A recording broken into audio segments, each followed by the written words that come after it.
united as a nation, blessed from above, strong to have made it this far,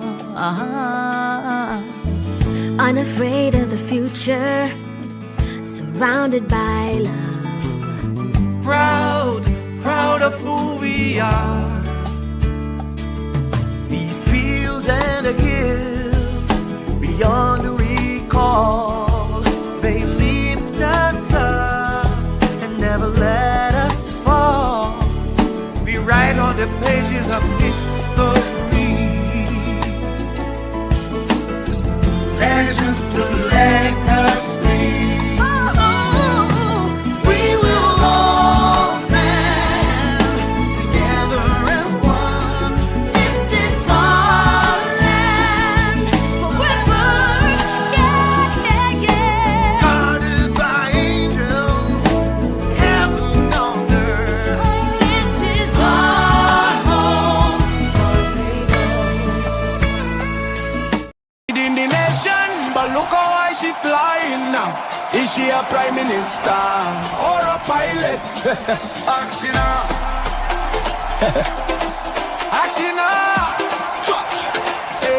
Is she a prime minister or pilot? Every week a next flight in the docket. Hostess or conquer who could tell? Barbados ground crew not doing well. Borrow and fly and borrow. Tax the people, cry tomorrow. Plane take off, nothing drop down, not a cent touching the ground. Fly over government, fly and gone again. So big body people strain. We catching heat, they catching plane. Fly over government, no landing in the rain. Fly over government, them up high we remain. Yeah. Every time we talk, we hush. Next thing plane ride, do whoosh. Making airline. Ladies and gentlemen, this is your captain borrowing again. Fly over government. Fly over government.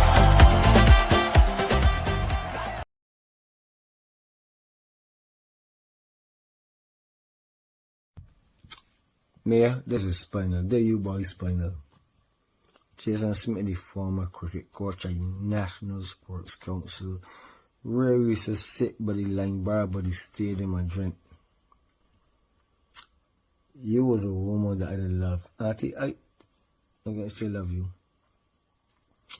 See that Barbados Defense Force sports program that you dismantled? You back up a lot of people with hope. And I not come to curse you, but there's a lot of children that had aspirations to like move on in life. Cricket, athletics, football. A lot of people aren't.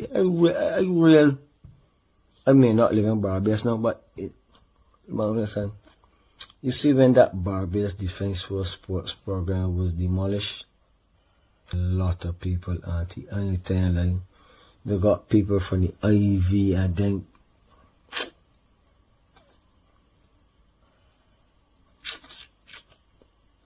sports, and then you can only welcome in people when they are successful.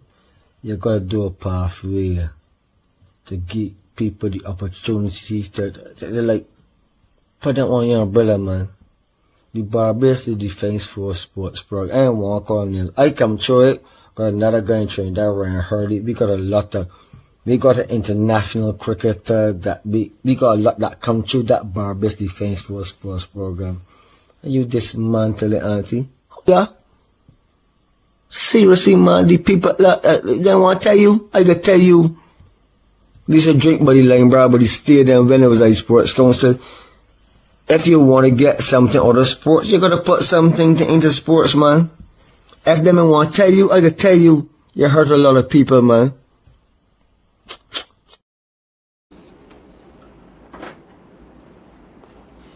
That's Spinal, Jason Smith. Jason, I hope you're watching us wherever you are. Welcome to DLP TV. This is the Thursday edition. Tonight, our topic is more than a game, the professionalization of sports in Barbados. Obviously, the Democratic Labour Party believes that sports can advance in Barbados beyond amateur levels And we feel that sport should be on the curriculum of schools, like any other subject. Maths, English, could be cricket, could be football, could be basketball. Tonight we are going to have a broad discussion on sports, the professionalization of sports in Barbados. We've assembled a very, very good team tonight. I'm going to start with young Pedro Graves. Pedro is our candidate in St. James South. Pedro has been involved with many of the sports teams here. In fact, last time we introduced Pedro, it was timely because on that same night, Pedro had gone to one of the sports teams that had registered success. And Pedro is right in there in St. James South with the sports teams, with the community groups. I know he's had associations with a particular community group, but I'll keep that secret for the time being. Don't want their candidate following him around. Pedro, welcome to tonight's show. Thank you, Ralph. Our comrade leader. Good night, Barbados. Thank you. To Pedro's immediate left, this is the 200 and 400 man. I was asking him just now, you ran for Barbados?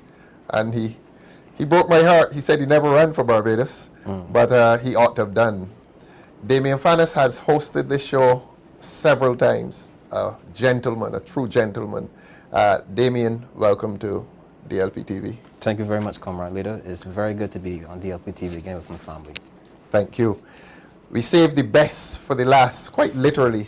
Let me tell you something about this man. I have to put on my glasses and read these stats.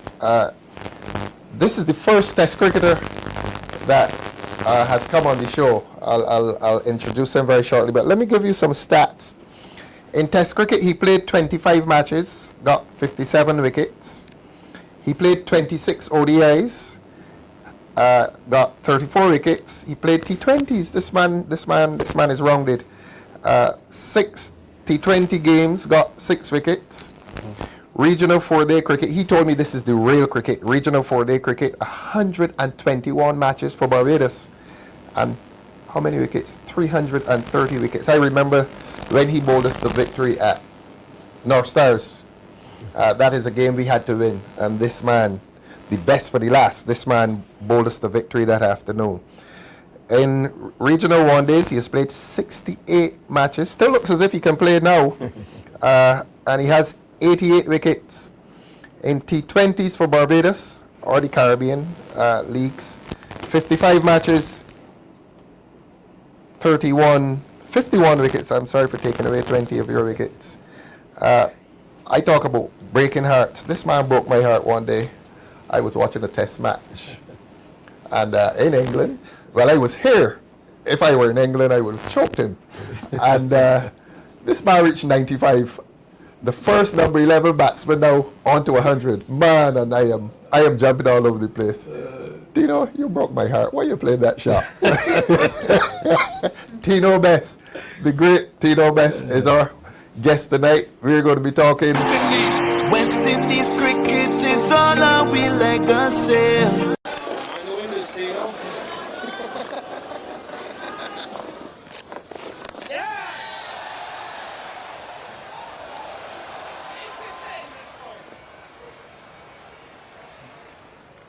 Interesting something about Best's appearance or his bat. Now then. Well, it took 3 balls, Paul. 3 balls of chirping round the bat, and Tino said, I'm going to show you.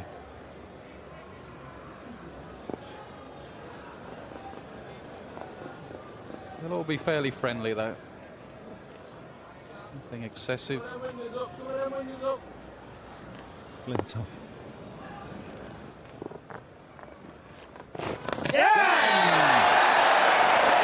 Didn't last long, couldn't resist it, had to come charging down the pitch. Ashley Giles kept his head as he knew he would. Just a little bit of turn, and Jones had a very simple task to whip the bails off. All smile. I asked the director to cut it. It broke my heart all over again. You know why you did that to us? No, I know, man. I think when my grandson gets of age, he's gonna ask me the same thing. Same thing. Oh man. Same thing. So it's something, you know, it's a better still. You know, if you I always say to people, if you woke me up the morning of the test match, you say to me, Tino, do you want 95 runs, 5 short of 100, or you want 0? I can tell 95. So, you know, I learned not to worry about the 5 and to celebrate the 95. Thank you very much. Richie Richardson said it was the best 95 you've ever seen. You'd ever see, yeah. And I thought so Richie too. Richardson. And the great Richie Richardson. Yeah. Tonight we are going to talk sports, professional sports. And Tino has been, after sports life, Tino is a keep fit trainer. Tino works with the St. Lucia, the Zooks, is Kings. it? Kings, no, the Kings. The Kings. Yeah. It used to be the Zooks. Yeah. I'm still up with my cricket. With the Zooks, now the Kings. He's a trainer here in Barbados. Lots of clients, keeping people fit. Yeah, man. You're telling people that you're 40. 40. Heading 45. You can't be. Not looking like this. Tino is the fittest cricketer in the world. I would probably say the fittest grandfather. The fittest grandfather. Yeah, I can stick to that title. I love that. Yeah, I love that. Tino, it's a pleasure having you. As I said, you're setting another record here. You missed the 5, but now you have another record. You're the first test cricketer on this show. Oh, brilliant. And you got to come back. Most definitely. And supposing we tell you, look, man, we want you to run. My grandmother tell me don't get in politics. Don't? No, she said don't get in politics. We're talking to her tomorrow. But I talk to her. Miss Marcia Best State. Okay. And look, okay, I'll leave that alone. But you from Richmond Gap? Richmond boy. Okay. Where did sports begin for you? I think sports began for me in my grandmother Clara Best's front house back in the early 80s on the Radio Fusion. I cheated you. You wrote a book. Yeah. You're also one of the few test cricketers of your age to have written a book. Yeah. And I'm told you're writing another one. Yeah, probably. I definitely want to write another one. Good. I'm gonna be too honest in it this time. Yeah, you gotta leave it to the part. Yeah. I'll take you back to Miss Clara. Yes. I think for me, when you're talking about where did it start for me, I think that it started for me on my great grandmother's radio fusion. Really? In the corner of the living and this room. is right up the street here. Yeah, in Richmond, yeah. Off President Kennedy Drive. Yes. Beautiful. Right, and she was listening to her grandson. This one, the radio fusions up in the corner the of the table one. Yeah, the brown one. The brown one up in the corner. You still have it? No, I gotta go to the museum to see one of them. Oh, I have one. And my grandmother Clara was listening to her grandson make his debut. Call the name, don't be shy. Carlisle Alonso Best. That's your uncle. That's my uncle. This is 1986. I think I was about around 6 years old, and I remember my great grandmother, my cousins, everybody in that front house listening to Carlisle. Come in to bat. I think he batted 4 wickets was down, and the first ball, everybody scream out because he hit it for 6. Yes, that's Jamaica. Yeah. They said it was the first debut. I hit a 6. I hit a 6 at Sabina Park. At Sabina Park. He was loved there. Yeah, and for me as a kid, that memory was so impactful to me. Yeah. Because you were 6 years old. Yeah. I wanted to make my family proud like that. I wanted to see the jubilation. It's a different. Anybody that grew up in a family who had like someone who was really popular knows this energy. Yes. It's very hard to describe, but I would try my best to. And as a little boy, I will always play cricket by myself. Really? And I will always imagine in the corridor of the house, outside in the backyard. And you're out there playing alone. Playing cricket alone, and I will always. You were a batsman or a bowler? I was a batsman that time. Playing alone. Yeah, playing alone. So I was probably the only man that bowled himself, hit the ball for 4, then run behind the ball and try to run up himself. You had a coconut limb. I had a bat. I had a bat. Yeah. From Carolina? Nah, Carolina didn't even give me a bat. Yeah. Oh dear. No, my uncle, that was his way of really encouraging me. Yeah. My uncle was really tough on me as a little boy growing up, and he thought he was being tough on me, but those 6 women I grew up with who were really 6 women. Yeah, my grandmother and her 5 daughters. Really? Yeah, and I grew up with around a lot of women who So, taught me. grandmother every- and 5 daughters. My mother included. one of them is your Yeah, mom, my yeah? mom, yeah, my 4 aunts. Yeah. Where your mom came in this? Yeah, my mom was like my father. No, I mean of these. How many Oh, daughters? She's second. So Second. Okay. it's Auntie Margaret, my Uh-huh. mom Yvette, Yes. Auntie Dolores, Good. Auntie Olivia, and Yeah. Auntie Ansela. Yeah, pay some tribute to them. Call Yeah, their names. all the time. They're in my butt. When you open my butt, they're They're right there. right there. Beautiful. Beautiful. I think for me, growing up as a young man, it was awesome because I was allowed to be myself. You were allowed to be I yourself. was allowed to be myself. The only thing with my mom is if I passed anybody's home and didn't speak, it was rules. Yes. So I had to make sure, even if Roast like how the Americans roasted me? Yeah, but Tell you things that you don't like or real roasting? I mean, real roasting. How? Like, cut your backside. Cut your, yes. So, okay. so you With what?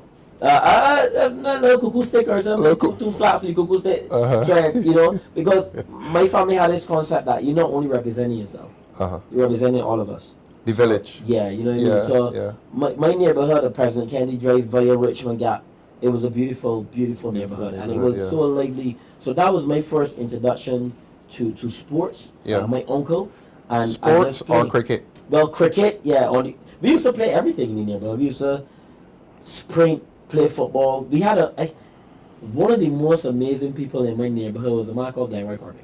Glenroy. Yes, he rests in peace. Glenroy was in Wesley Hall with me. Yes, one of the most class 3A1, and people. Glenroy went off the foundation. I went off the Crumpton Street. Yes, Glenroy was absolutely amazing. Amazing to our athlete. neighborhoods, Amazing athlete. Because we had like all Kings, you had Richmond guy, you had Lower Richmond, and we all of us were going to St. Leonard's School.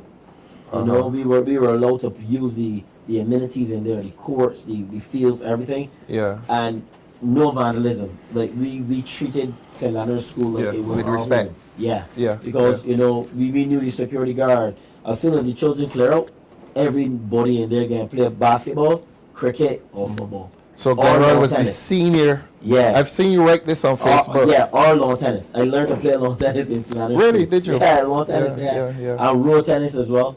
But like for me, growing up in that village of Richmond Gap, Wilkinson Road, Orcas, in St. Leonard's School, was one of the most amazing things I've ever experienced as a young man. Tino, I feel as if, permit me to say this, I feel as if we're spiritually connected because your mentor was my classmate. Yeah. Can we tell the other secret about of this? course, yeah. My father went to school. He was at Grace Hill Primary. Yeah. At Grace Hill Primary. Bertram, my buddy from Spoders Hill. A good man. We were the same class. So we're connected. And the first time I met you, let's say hello to Barry Wilkinson. The first time I met you, Tino, was when Barry opened the shop at Sheraton. Yeah. First time I met you. You came up to me, one big hug. Yeah, man.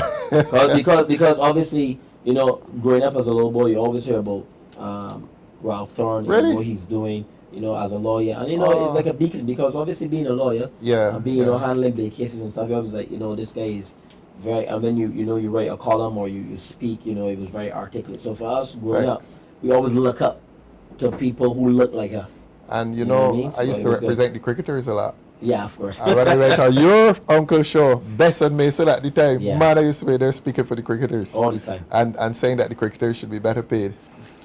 Absolutely. Yeah, that's a whole different issue. Yeah. So here you were in President Kennedy Drive, almost in the shadow of Kensington.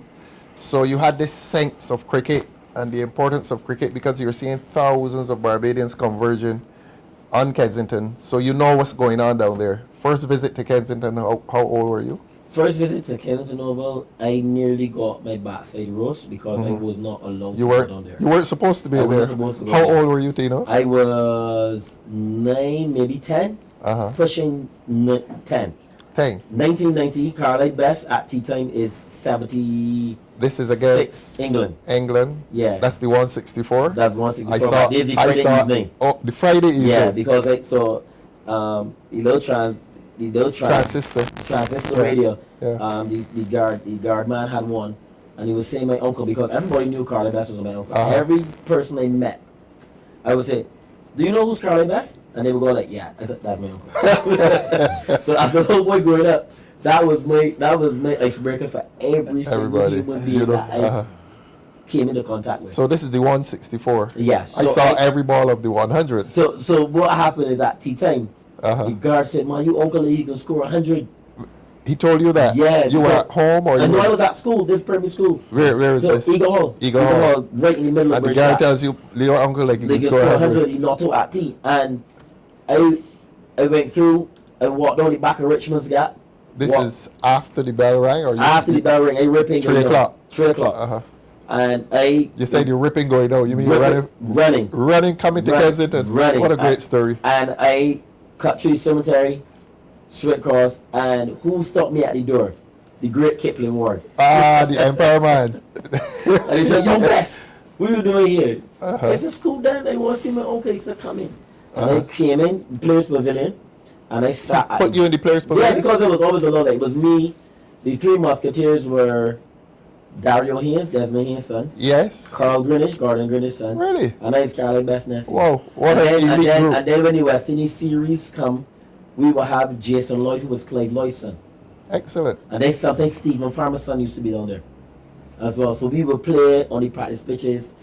So you had the privileges. Yeah, I had my uncle, and that's why it's always said to people, like, not making the age group teams for Barbados. Mm-hmm. I knew I was always going to make it. You were destined. Because I knew how to be a professional cricketer. Right. Because I saw right. my uncle, how he maneuver. I was in an Empire dressing room. I Oh, was you used to go to Empire dressing yeah, room? man, my uncle, I never missed a game Empire played as a little boy. So how you get how I you know, got it? that's a whole different rabbit hole. Oh, you wouldn't talk about it. That's a whole different rabbit hole We to wouldn't talk about go it. down to when it comes to like switching alliances. But I want you to tell us about the the 100. game So that you... I watching my uncle, Devon Markham, because I was so surprised to see a person of color play for England. Yeah, yeah, yeah. Right, and they were like three guys of color. Dufreitas. Phil Dufreitas. Yeah, Phil Dufreitas. Yeah. Gladstone Small. Gladstone Small, the and Common Dev- Marion. Yeah, and Devon Markham. Markham. Yeah. So I was like, whoa, I didn't know that people of color was allowed to play for England. Uh-huh. Because, you know, Even then you had that consciousness? Yeah, it was like, you know what I mean? Because I never saw it before. Right. You know what I mean? right. I go in and watch club cricket in Barbados. Yeah. So, and then the opportunity to watch regional cricket. You know, not many people that are Caucasian. Right, You know what I mean? right. Yes, Barbados, yes. you know, you might see the Indians obviously from Guyana and Trinidad. Mm-hmm. So as a little boy, I was like, okay. And then this guy, Devon Markham, was going so fast. He was quick. And my uncle hooked the ball for 4. Last shot of the day. Yeah, and this was the most refreshing. Refreshing. You saw it in real time? Of course. My grandmother can attest to this because I gave story with my grandmother. Uh-huh. So everybody jump on the field, run cross. And I remember they were the This $1. he pivoted and yeah. Carol told me up to this day he doesn't understand how he played that shot. Listen, I don't know how he played. It was a form shot. You just batted the whole day, you were form and I remember everybody just running on the field, and at the end of the play, my uncle had so much right money. Cause it was really? the $1. The $1 was they actually pushed money in his pocket. Yeah, there was so much money. Like everyone was just joking money in my uncle's pocket. So I don't think my uncle was just like, wow, that's the first time I saw it. Like people was just like so amazed. Plus he was the hometown boy. Oh yeah. You know what I mean? Oh Like, yeah. you know, yeah. Here's the banker. I sat with the Dickers Road boys right in front of 3Ws. You know what I mean? So, I think Clyde Maskell was there. Yeah, that was his best friend. Yeah. But I guess they're still close to this day. But for me, the most amazing thing was walking up from Kensington Oval up President Kennedy Drive amongst the crowd. Same evening. Yeah, the same evening. As a little boy, my khaki. The pride you must have felt. And I remember people saying, "Man, I'm so happy for Bessie. Man, you see how Bessie take all devil, Malcolm." And you know, and I was like, wow. And I remember going home, and my grandmother was in the garden. She's like, "Little boy, where you was?" I said, "Uncle, no make 100." And it was done. Who give you permission to go down there? Boy, you mother looking for you. And guy say, "Here, don't get up by here first, because she can roast you." So I remember I got put up by my grandmother first, and my mom cooled down because she couldn't find me. So you didn't get the lashes? I didn't get the lashes. The hundred saved you? Yes. So my uncle saved me from a good roasting, a good walloping, and for me that is what I wanted. I wanted my neighborhood to say, this is what we want. This is what I want. Sorry, this is what I want. This is I won't be a cricketer for the West Indies. I want that energy, I want that love, I want that affection, and so forth. Yeah. So that's, All right. that's The directors are telling me that you're going to do a video now, and Tino will come back to Pedro. You enjoyed this though, Pedro, and Damien. So you didn't mind? Yeah, no. We're not going to get him here every week. You know. The video? You have a video?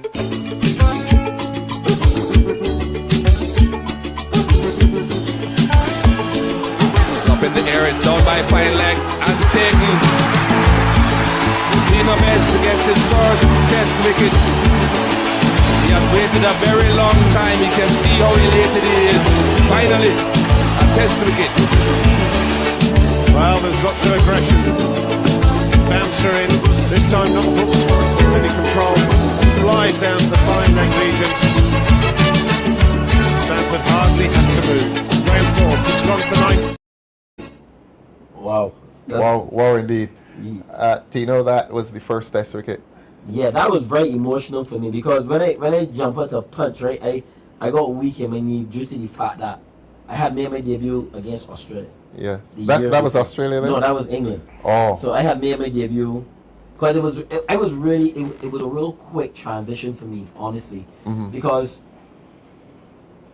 when you read the book, and a lot of people, people in England who really love autobiographies, I do a lot of podcasts about the book still after nearly 10 years. Yeah. Cricketer Magazine, we just did a big podcast there. Excellent. Obviously previewing the Ashes as well, but talking about the book and cricket and stuff. But for me, I remember 2002 when I made my debut for Barbados. I got 25 wickets and made the West Indies 18. And then debut year, what year is that? 2002. 2002. Yeah, for Barbados. You got 25 wickets. Yeah, in how many games? 4 games. used to be? 5 games, yeah. Yeah, or 20 wickets, something like that. And I remember they taking me to the 18 tour. And I was super excited. I could not believe that, again, fast track. And then I remember the West Indies tour was at the end of the year, and Carl Hooper said he didn't want me to start in India. He don't think I was ready. I was bowling 90 plus miles an hour. Yes. But my action was a little all over the shop, And the next year, Courtney Brown became the Barbados captain. Your buddy? Yeah, Courtney obviously knew how to really bowl bowlers. Yes. He is such a genius when it comes to those, Well, he is the keeper, so he knows what's everything. going on with the bowler. And I remember I got 40 wickets in 8 games. Where? I got the Courtney Walsh Award, 2003 season for Barbados. Regional. The regional first class season. Yeah, we won the cup. We did the double. It was magnificent. We did really well, and I got picked for the West Indies. And I remember against Australia. Australia, yeah. That's Antigua. No. Guyana, Barbados. We played Guyana, Trinidad, Barbados, and Antigua. So it was in that whole series. But you made your debut in which island? Barbados. In Barbados? Yeah. So I didn't play the first 2 test matches, but the second test, I thought I would have played in Trinidad. And the pitch was green and it had a little life. Had some life in it, yeah. And, Brian said, the night time you was in play, I remember I called home, boy, you're playing tomorrow. Yeah, so met you on the throwing TV at 10 o'clock. I remember I remember the many things I had on my. I remember when Ricky Scott came and gave me my West Indies gear bag with all the kit. I remember I put on all my clothes, and then we had knock on Vass's door. And Vass was a big man. Vassy was in the team. Yeah, Vassy. So me and Vassy. I know Vassy from a little boy, Yeah. So Vassy said, big man, these Australian men can back, These men can put so much licks in walk on. Vassy said that. I was like, Vassy be positive. And we just laughed, and it was just a surreal feeling, to see me playing on the West Indies. You remember the first ball you bowled in Test cricket? Yeah, I remember the first ball was a short ball. The heart is pounded. Yeah, I remember I had a dream the night time that I failed. I was like, you walk to you go to your mark. Yeah, and what's going on in your mind? Yeah, and I mean in this dream I couldn't move. And I was like, I'm just getting an attack. You're making a debut tomorrow. And I remember when the game started, I had 2 drop catches. Everybody's forget. Tell us about the very first ball. What's the emotion? The very first ball, I remember I was bowling from the Marco Martian line. And I looked across in the UX and I saw my mother and my grandma. That's what we want to hear. So you could see them. Yeah, I could see them. And I remember my mom, because my mom got really... Which stand they were in? The Hewitt. Hewitt. So that would be on my left shoulder. Right. Yeah, Because so you're bowling from... Marshall. Marshall is The top. So the Chapman top. Lane. Right, right, Yeah, right. Like Goddard's. Yeah, so Silver City South. Yeah, Right. yeah. Southern Southern South. So they're on my right shoulder. And I can hear them. Let me go on the Bertram. Give it everything you got. They were saying that, Yeah, and you could hear it. Can hear it out to all the crowd. There about 25,000 people in there. Yes, that's right. And I remember I tried my blast, and it come off. And I remember... But you remember running in for that first ball. This is a first ball test match. running in, everything just... Little Tino is now at Kensington, no, at playing test Kensington cricket. Used to rumble in Kensington over. Yes. What did you try to do with that first ball? I tried to bowl as quick as I can. Like, Middle stump? Nah, I just wanted You want to hit knock- him in his chest? I What just was wanted it? to knock Matthew Hayden head off. That's And it what came you remember in second first best. ball. Second, first ball. What was that first ball like? What happened? Snick No, it get pulled for one. one. Yeah, it was That's a top not bad. edge for one. A top edge? Lawson, yeah. Lawson stopped it. They run one, I think, or so. But I was just trying to be aggressive because Brian told me, look, we got Vasi to bowl in the length. Yes. You want Lawson to be super aggressive. Yeah. So that was the team plan. Right. Right. You use the aggressor. You only Corey Collimore to bowl in the length. Right. You start running and be super aggressive. Knock them over. Try to be aggressive. Try to hit them. Try to send a little bit away. Unsettle them. Unsettle them a bit. And this is Australian trend. These bullies. Oh yeah, Hayden was. Yeah, them is bullies. So I guess I was up for it. It wasn't like I was afraid or anything. I was up for it. But I remember saying significant about that game, especially the first day for me, was I was feeling down by the Hall and Griffith stand. And we were getting a bit battered, pointing to score 100. And this lady, Ponting. yeah, pointing to score 100. You can tell your grandchildren you played against Ricky Ponting. all of them. Yeah. And Hayden, who had 380 at one point. And what ended up happening was, a lady said to me, "You disappoint me." I was feeling, and this lady yelled out, because she was like, it was the only Bajan woman in the Hewitt, not Hewitt, in the Hall and Griffith stand. Oh yes, because the English used to populate in there. But it was the Australians, so they took over everything. Yes, yes. She said, "You disappoint me. You made me waste my entire day. You ain't nothing. You ain't no Marshall." And I said to myself, right, I was gonna say something back to her. And I catch myself like, that's a lady. Like, just be cool, you know what I mean? Because I having a tough day already. And this lady talked because and it just goes to show you that she hadn't seen me the 2 previous years playing for Barbados or West Indies 18. Right. So, and so to make that instant comment, judgment. Yeah. to make that comment, you clearly isn't a cricket. You aren't a cricket fan. Yeah. And I remember within 2 twos, I remember saying to myself, "Tino, stay focused." And then You told yourself that. Yeah. Then Ricky Ponting cut the ball. We have a sports psychologist here tonight, yes, so she may discuss that. Yeah, and I said, Tino, switch off, do not switch off, boy. And then in 2 twos, Ricky Ponting cut the ball to the white turn man and ran around, pick it up and run him up. Really? Yeah, brilliant. Here at Kensington. Here at Kensington. You were telling me. Yeah, I'm come to you so, Pedro. You're enjoying this. I know you are. so that and for me, I ran out Ricky Ponting. Brilliant throw to Carlton ball, the keeper. She right over the So bills. you didn't go back down to her and say, look. Not at all. I remember coming into the huddle, and I said to myself, "Yo, T, you belong. You say that to yourself. Yeah, don't sleep in your head. Don't get in your head. Don't So the game, you play the game up there, talking to yourself all the time. Yeah. And what happened after that? I got dropped from the West. So we went to Antigua. After one game. Yeah. So I was still in the squad. Yeah, but you dropped the game itself. We chased on for 18. Amazing. That's when Vasi hit the 6. Yeah. On my banks. And then the next test series with Jamaica, I got dropped. Fidel made his debut, destroyed. Brilliant. I was so happy for Fidel. You were. Absolutely. You know what I mean? That's me. I grew up in a village that's love. Yes, I got love as a youth, so yes. I can't be jealous of somebody doing well. Well, let's fast forward then. Yeah, so they say that the fastest spells from 2 bowlers, you and Fidel in Sabina. Yeah, correct. Yeah. Against England, was yeah, it? Mark Butcher and Nasser wrote it in their book. Yes. And I was honored. I was like, wow. Yeah. The quickest 2 spells from both ends. Yeah. You got man bowling 95. They ain't like Bradley and McGrath.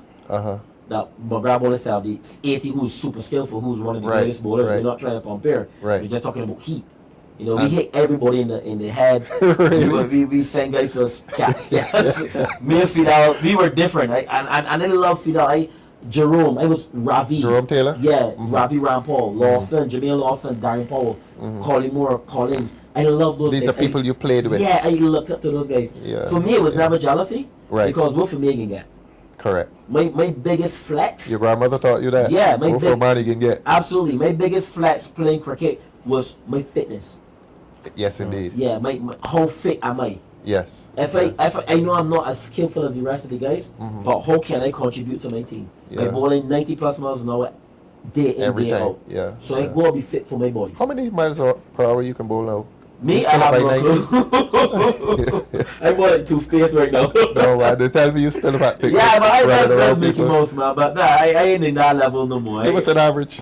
You bowl let's say about 85, barely, probably. 85 is still fast, you know? I know, but when someone bowled 95, 96, 97 miles an hour, yeah. throughout the life, you know, 85 is like, man, come on. Yeah. But getting to this point about the test match and why I was so elated, I got dropped for a whole year from the West Indies. Yeah. And I remember calling one of my good friends, Fernando Paul, and said, I hate cricket, I want done. And he cursed me so stupid. You telling you want that? Yeah, he was just the man. Fernando Paul. Fernando cussed me out. The only thing Fernando didn't tell me is that and then Courtney Brown called up on me and roast me and told me, you need to get Wayne Daniel. I always hear you talk about Wayne Daniel. And I went looking for Wayne Daniel, found Wayne Daniel. I said, Mr. Daniel, I could pay you to straighten out my action. Yeah. He said, you know, all you need to do is bring this right here, keep your head still. And as simple as that. As simple as that. No recording, no pretty gimmicks, no nothing. Just one of the greatest fast bowling pros in the history of county cricket. 1100 first class games. Middlesex. 1100 first class wickets. Middlesex. Yeah. He and Sylvester Clark are like the two gurus. Oh yeah, Sylvester Surrey. Yeah, Surrey. I know the little showing off here, see? Yeah, man, them was phenomenal. So, and I remember we used to have a training camp at Pargan, the Barbados team, for like 3 years, and we beat everybody in 3 days. Really? And I don't know what happened. That's a whole different rabbit. Whole we will talk about that later. But what had happened is that we came up every day for 3 or 4 weeks and just remodeled my action. So we took me from bowling. No machines, no camera equipment, nothing. just his eye. Yeah, and he said, I think you're in the bath bathing, I want you to go like this. So if I'm having a shower, I want you to close your eyes and you be able to use the soap as the ball. So he helped me to visualize what I wanted to do on the field. Why was he doing this? More speed, less speed, more control? No, that's why I get to the point now. So before Wayne worked with me, I was bowling between 86 miles an hour to about 92 miles an hour. Wayne took me now because of my load. Right. Start off at 90, right up to 97. Really? So even if you went as high as 97? Yeah, 97. So high 80s, 89, 90, everything over 90 miles an hour. Every ball effortlessly. And he just told me, just bowl over the front leg. He just look at me in the nets. And any Barbados cricketer in that era can tell you that. Wayne Daniel turned up every single day. And when I would do my practice, and then he would put in white guys at lunch, I'd be out in the hot sun, and me and Dingo would be doing the work. Because Dingo? Yeah, Black Diamond. That's Wayne? Yeah, Wayne. Yeah, that's the nickname. Dingo. And I wanted to get back in the West Indies. So when the 2004 season started, I got 39 wickets. On this new action that Wayne had taught you? 39 wickets in 7 games. Even better than the previous year. 39 wickets in 7 games. Yeah. So my first 16 games for Barbados, I had 100 first class wickets. Wow. For Barbados. They brought a commercial record. I remember the that. fastest to 100, I take Mason and then we'll talk about that. Yes. But what Wayne did was phenomenal. It was. And I remember the West Indies had to pick me back because I had a disastrous tour in South Africa. Yes. That's the same tour that Dwayne Smith scored the 100. Correct. And then they had the incident with the cable and wireless contract. No, I think that was after. That was like 05.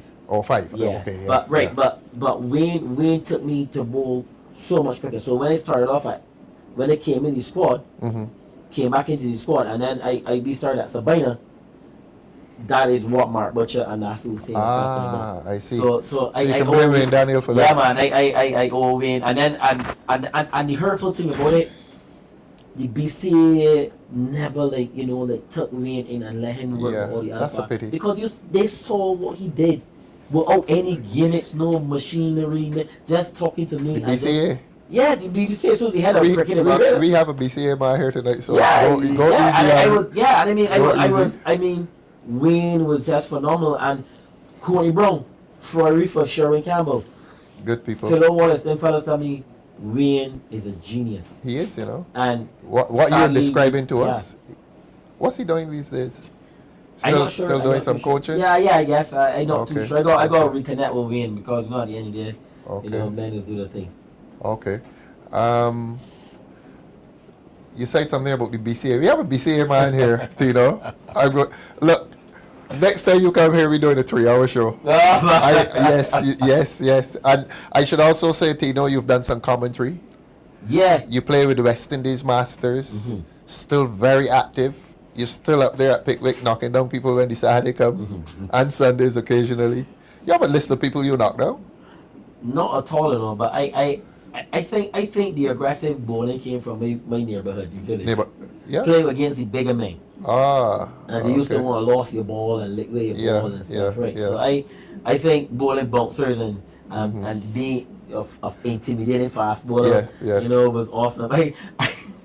I remember somebody asked me at Yorkshire one time, he said, Tino, would you rather a 5-wicket haul in a test match or a 3-wicket haul with 3 men sent to the hospital? I said a 3-wicket haul with 3 guys sent to the hospital. That's 6 wickets. But no, I can tell him, but psychologically, them guys might not play again. Or when I see them the next season, I can get them out for free. So cricket is a psycho. It's a mind thing. Not only a mind thing, right? But you go big kahunas.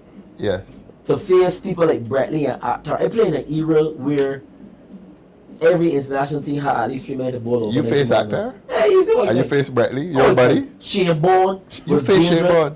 Freddie Flintoff was dangerous as well. Yeah. And I think for me, what built my character and gave me that heart was playing tape ball cricket in St. Leonard's School, down on Deacon's Farm, facing a guy called Kamal, who I think used to bowl a tape ball 108 miles an hour. Kamal? Yeah, he used to destroy Brian Lar. He used to make Brian Lar into Brian Lar. Really? Telling you serious. Rest the voice, Tino. You have done so much for the show. Pedro, we've heard from the Test cricketer. Pedro is a bit of a Pedro is a cricketer, not a bit of a cricketer. He played a shot off of me one time. He did? Tell us about it. Or play forward. This is where you were spinning? But I was taking it easy, man. Taking it easy. Medium pace. Yeah, 90% of the balls beat you up, so you understand. He ain't getting like, but this was Pickwick against who?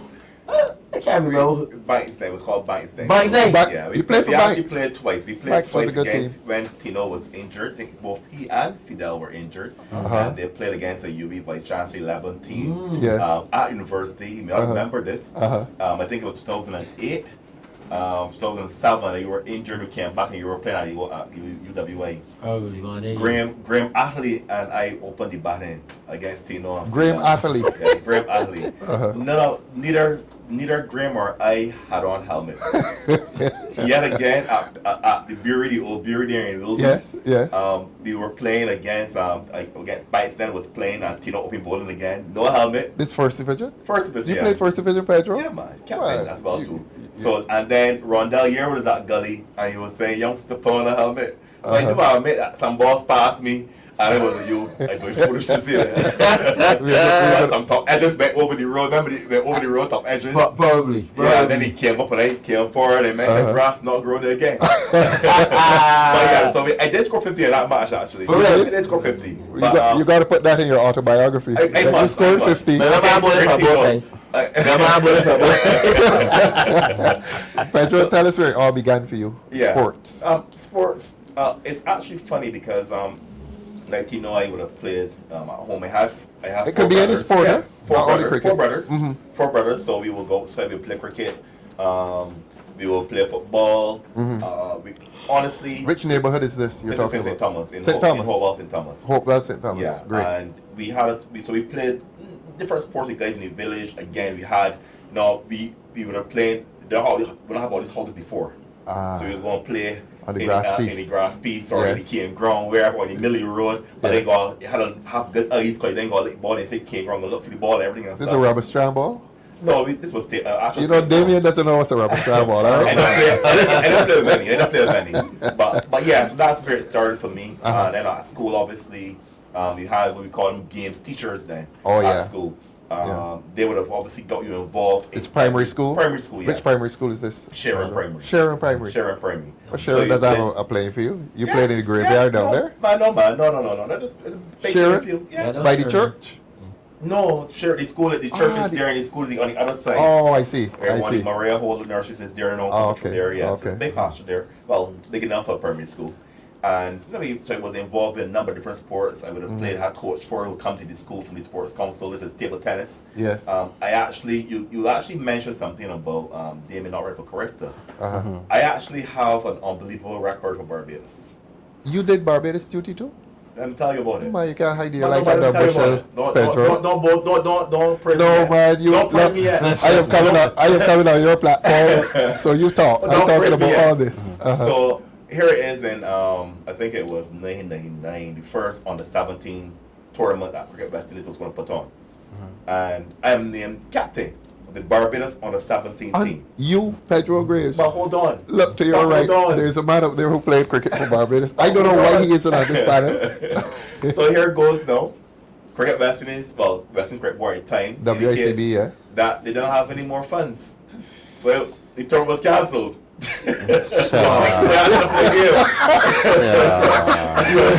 You were named captain.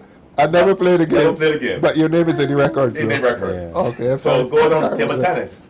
Table tennis. Table tennis. Gutters under 17 regional tournament. I'm in the team with Kevin Farley. Don't tell me the money ran out again. Kevin Farley, Dyson Bankskin, Shannon Douglas. They made me the reserve.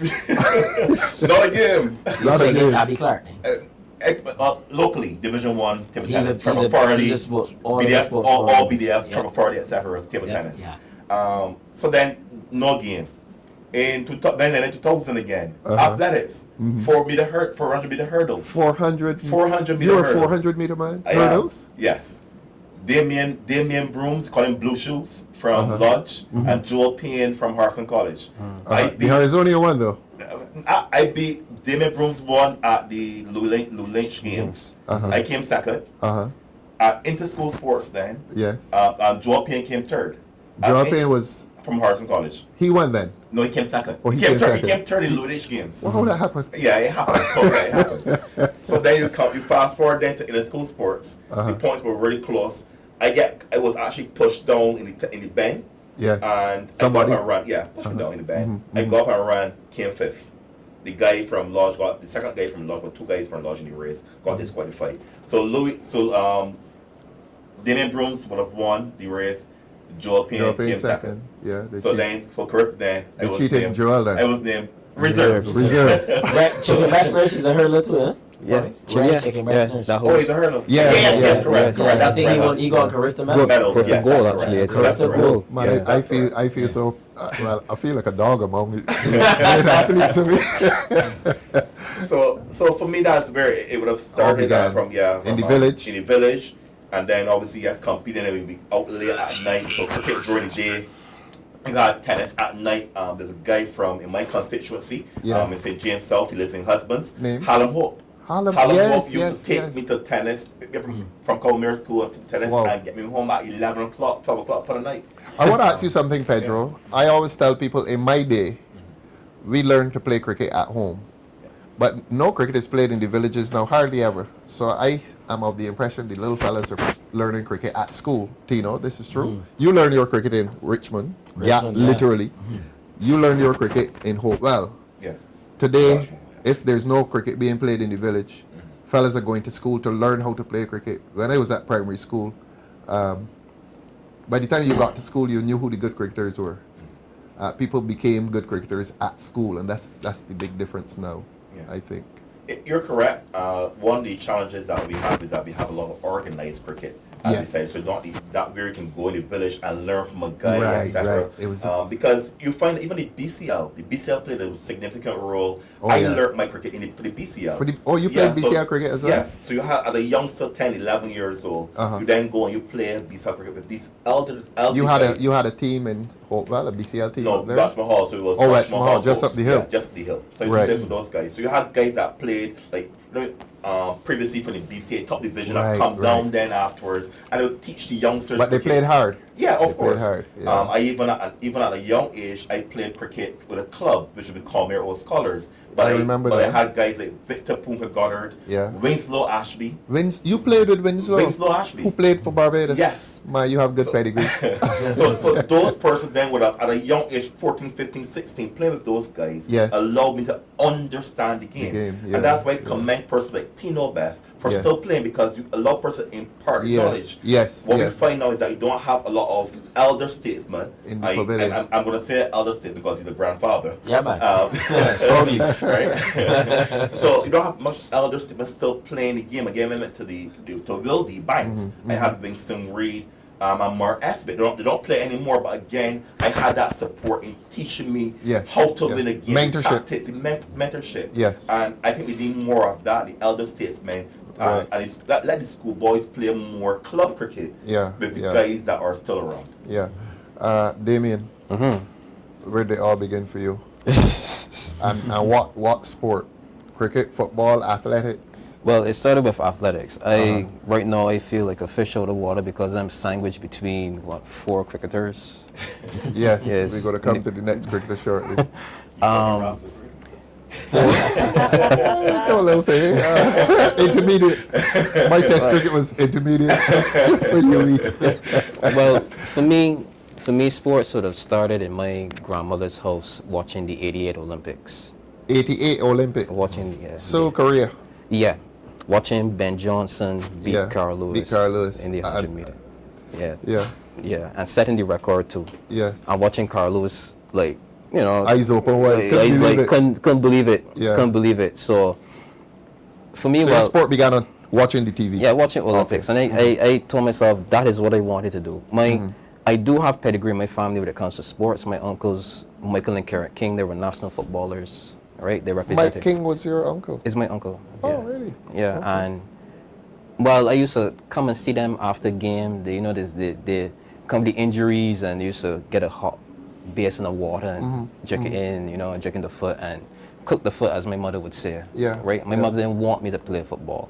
She used to see the injuries and stuff that they used to have, so she like tried to keep me away from that sport. But I fell in love with athletics through watching the Olympics and the opening ceremony. Watching that opening ceremony, that's what had me hooked. And I said that, you know, I would like to experience that someday, to like make a Barbados team. And sadly enough, I do have a story similar to Pedro's.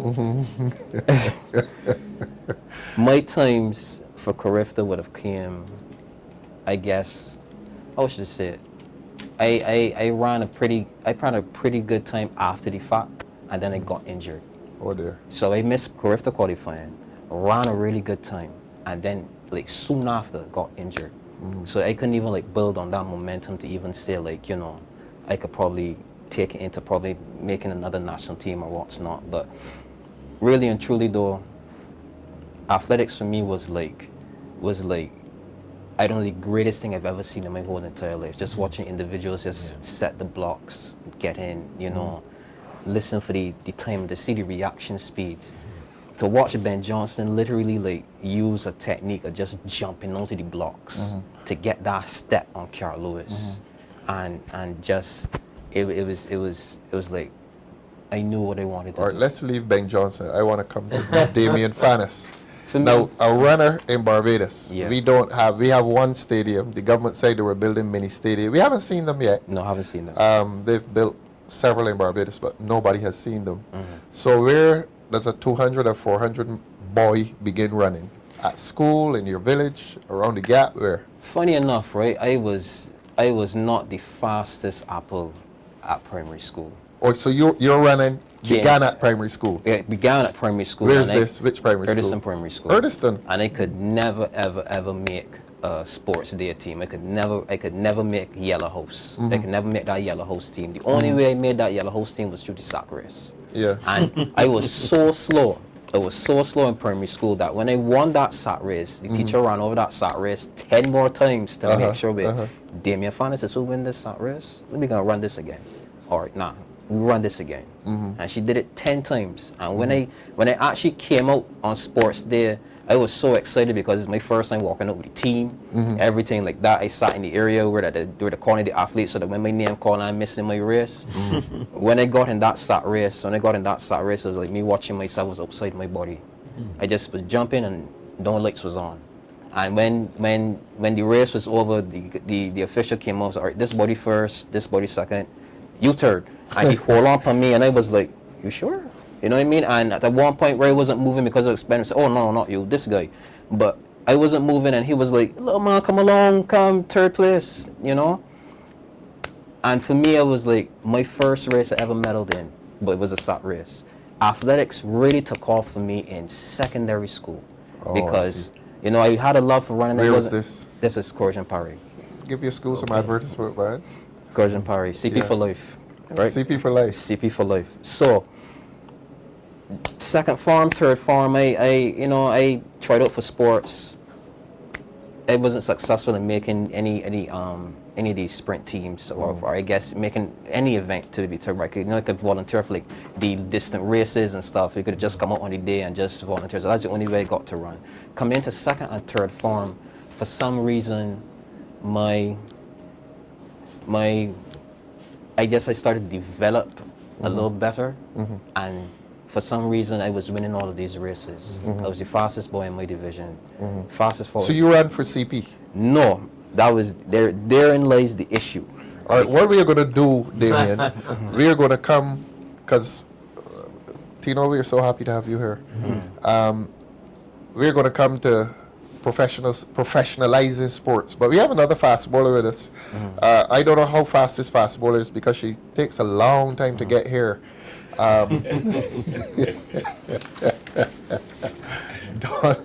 Don, you bowl fast for Barbados. Where did your cricket? You were a fast bowler for Barbados, and you're the candidate for St. Michael North. Yeah. Look, we are bringing to Barbadians a group of candidates who are very rounded, who are rooted in their communities. We're not bringing people who just came out in politics without community or social work. We're bringing people, candidates, to the people of Barbados, candidates who have experience in social and community life. Dawn played cricket for Barbados, Dr. Armstrong. She's now a sports psychologist. That's the correct term. Dawn is now a sports psychologist. Your place on this panel is assured. But tell us about sport and how does a young Barbadian girl become a fast bowler playing for Barbados? Where did this all begin? I really don't know. All I could say is I think it came from just running around with the boys. That's all I remember. I had a big brother. This is Bashal? Yeah, in Bashal. There weren't very many girls, I don't think. So I guess naturally coming up around boys and just playing boy games, that's how it came. But I just remember one day running with the ball. I don't even know how I started bowling because I think most people start throwing. And I remember bringing over my hand. You were bowling as a little girl? I never threw. So no. Yeah. I know you want to, sitting next to the gentleman to your right, you want to say with secondary school this cricket was played at. Well, I suppose Roddy Esfit was very instrumental in developing. Was it CP? No, Harrison College? Where? Yeah, I know. Relax, Don.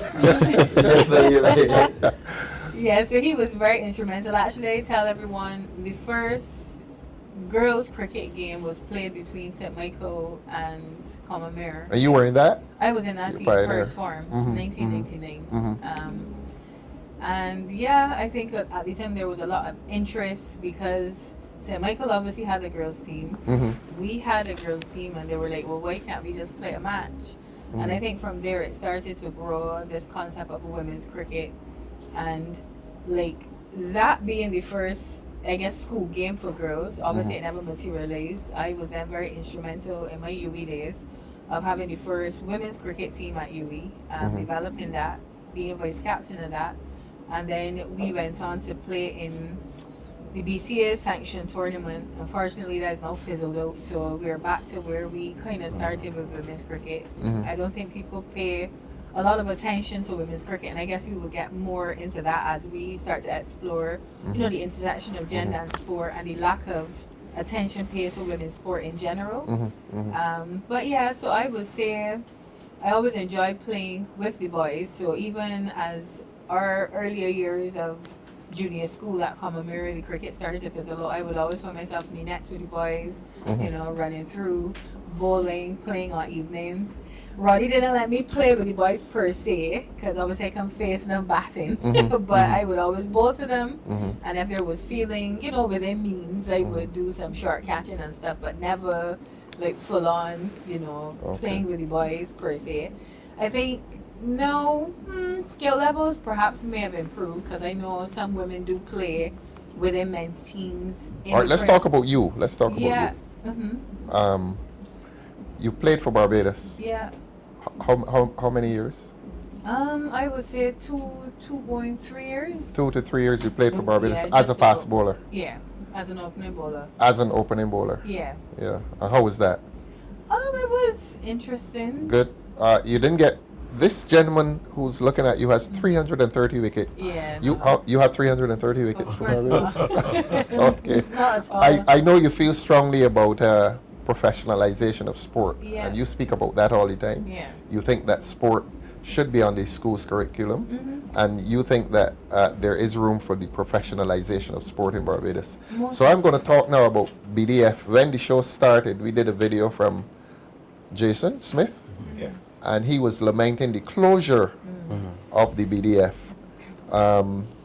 Tino, you're a BDF sports program, and I know how strongly you feel about this. You write about it on Facebook. Your friend Kevin Millard always replies, Coach. How many years you spent in the BDF sports program? The BDF sports program is magnificent. Magnificent. Yeah. That was the difference maker in your life? In my life, absolutely. And the thing about, I know I can get a little passionate about it because feel free. Like for me as a young man, I was 16 years old and 7 months when I joined the BDS sports program. 16 years and 7 months. 7 months old, right? I had no problem. I was not a trouble youth nor anything. Right. I let me get that clear. It wasn't. Why did you go there to become a professional cricketer? So this is what happened. I give you some context. In 1997, I was at the Polytechnic. And I said, you know what, I won't go to Empire and play for Empire. Like Uncle Carlisle? Yeah, like Uncle Carlisle. I got in a little argument with a gentleman at the club, right? About you know, I just don't like bullies. I don't like bullies. No names. And no names. I don't like bullies. And I just said, you know, to the bully, you know, I few choice words.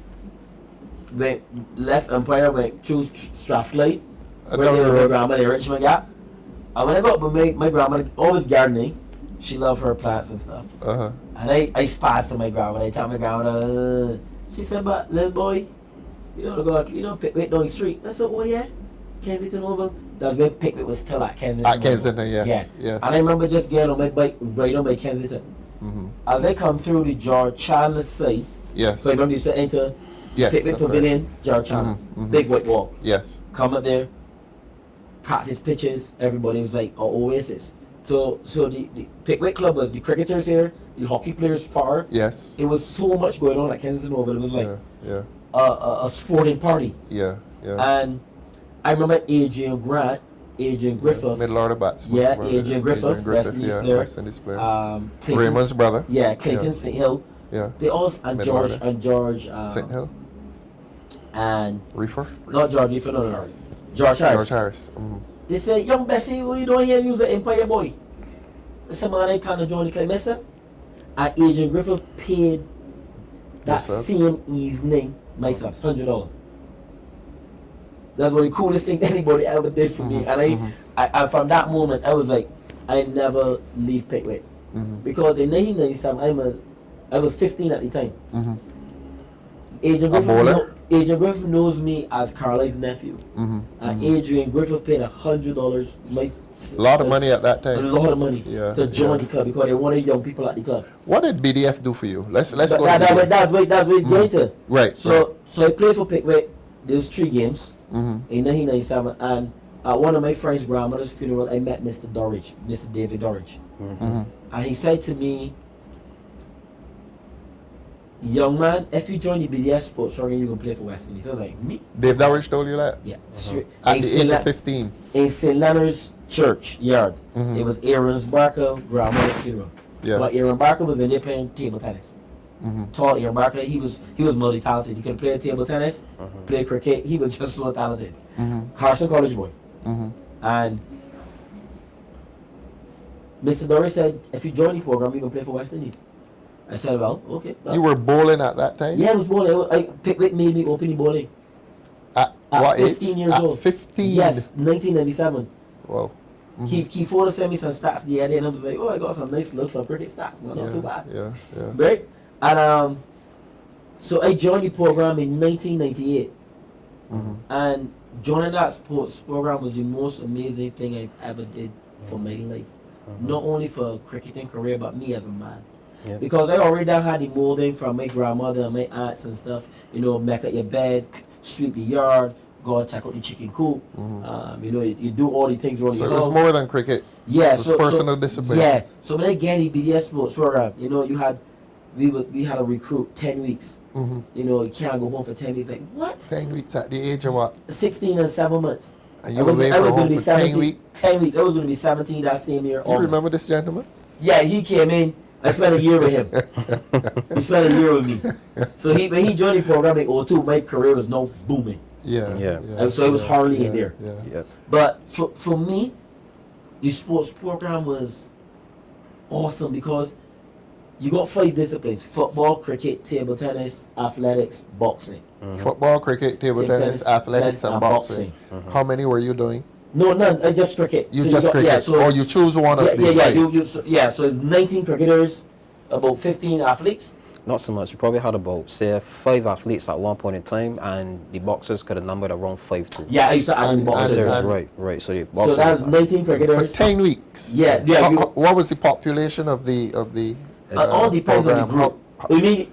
How many young men you had in there? Right, so when recruiting done and you were part of the BDS sports program, you would have had about 40 maybe?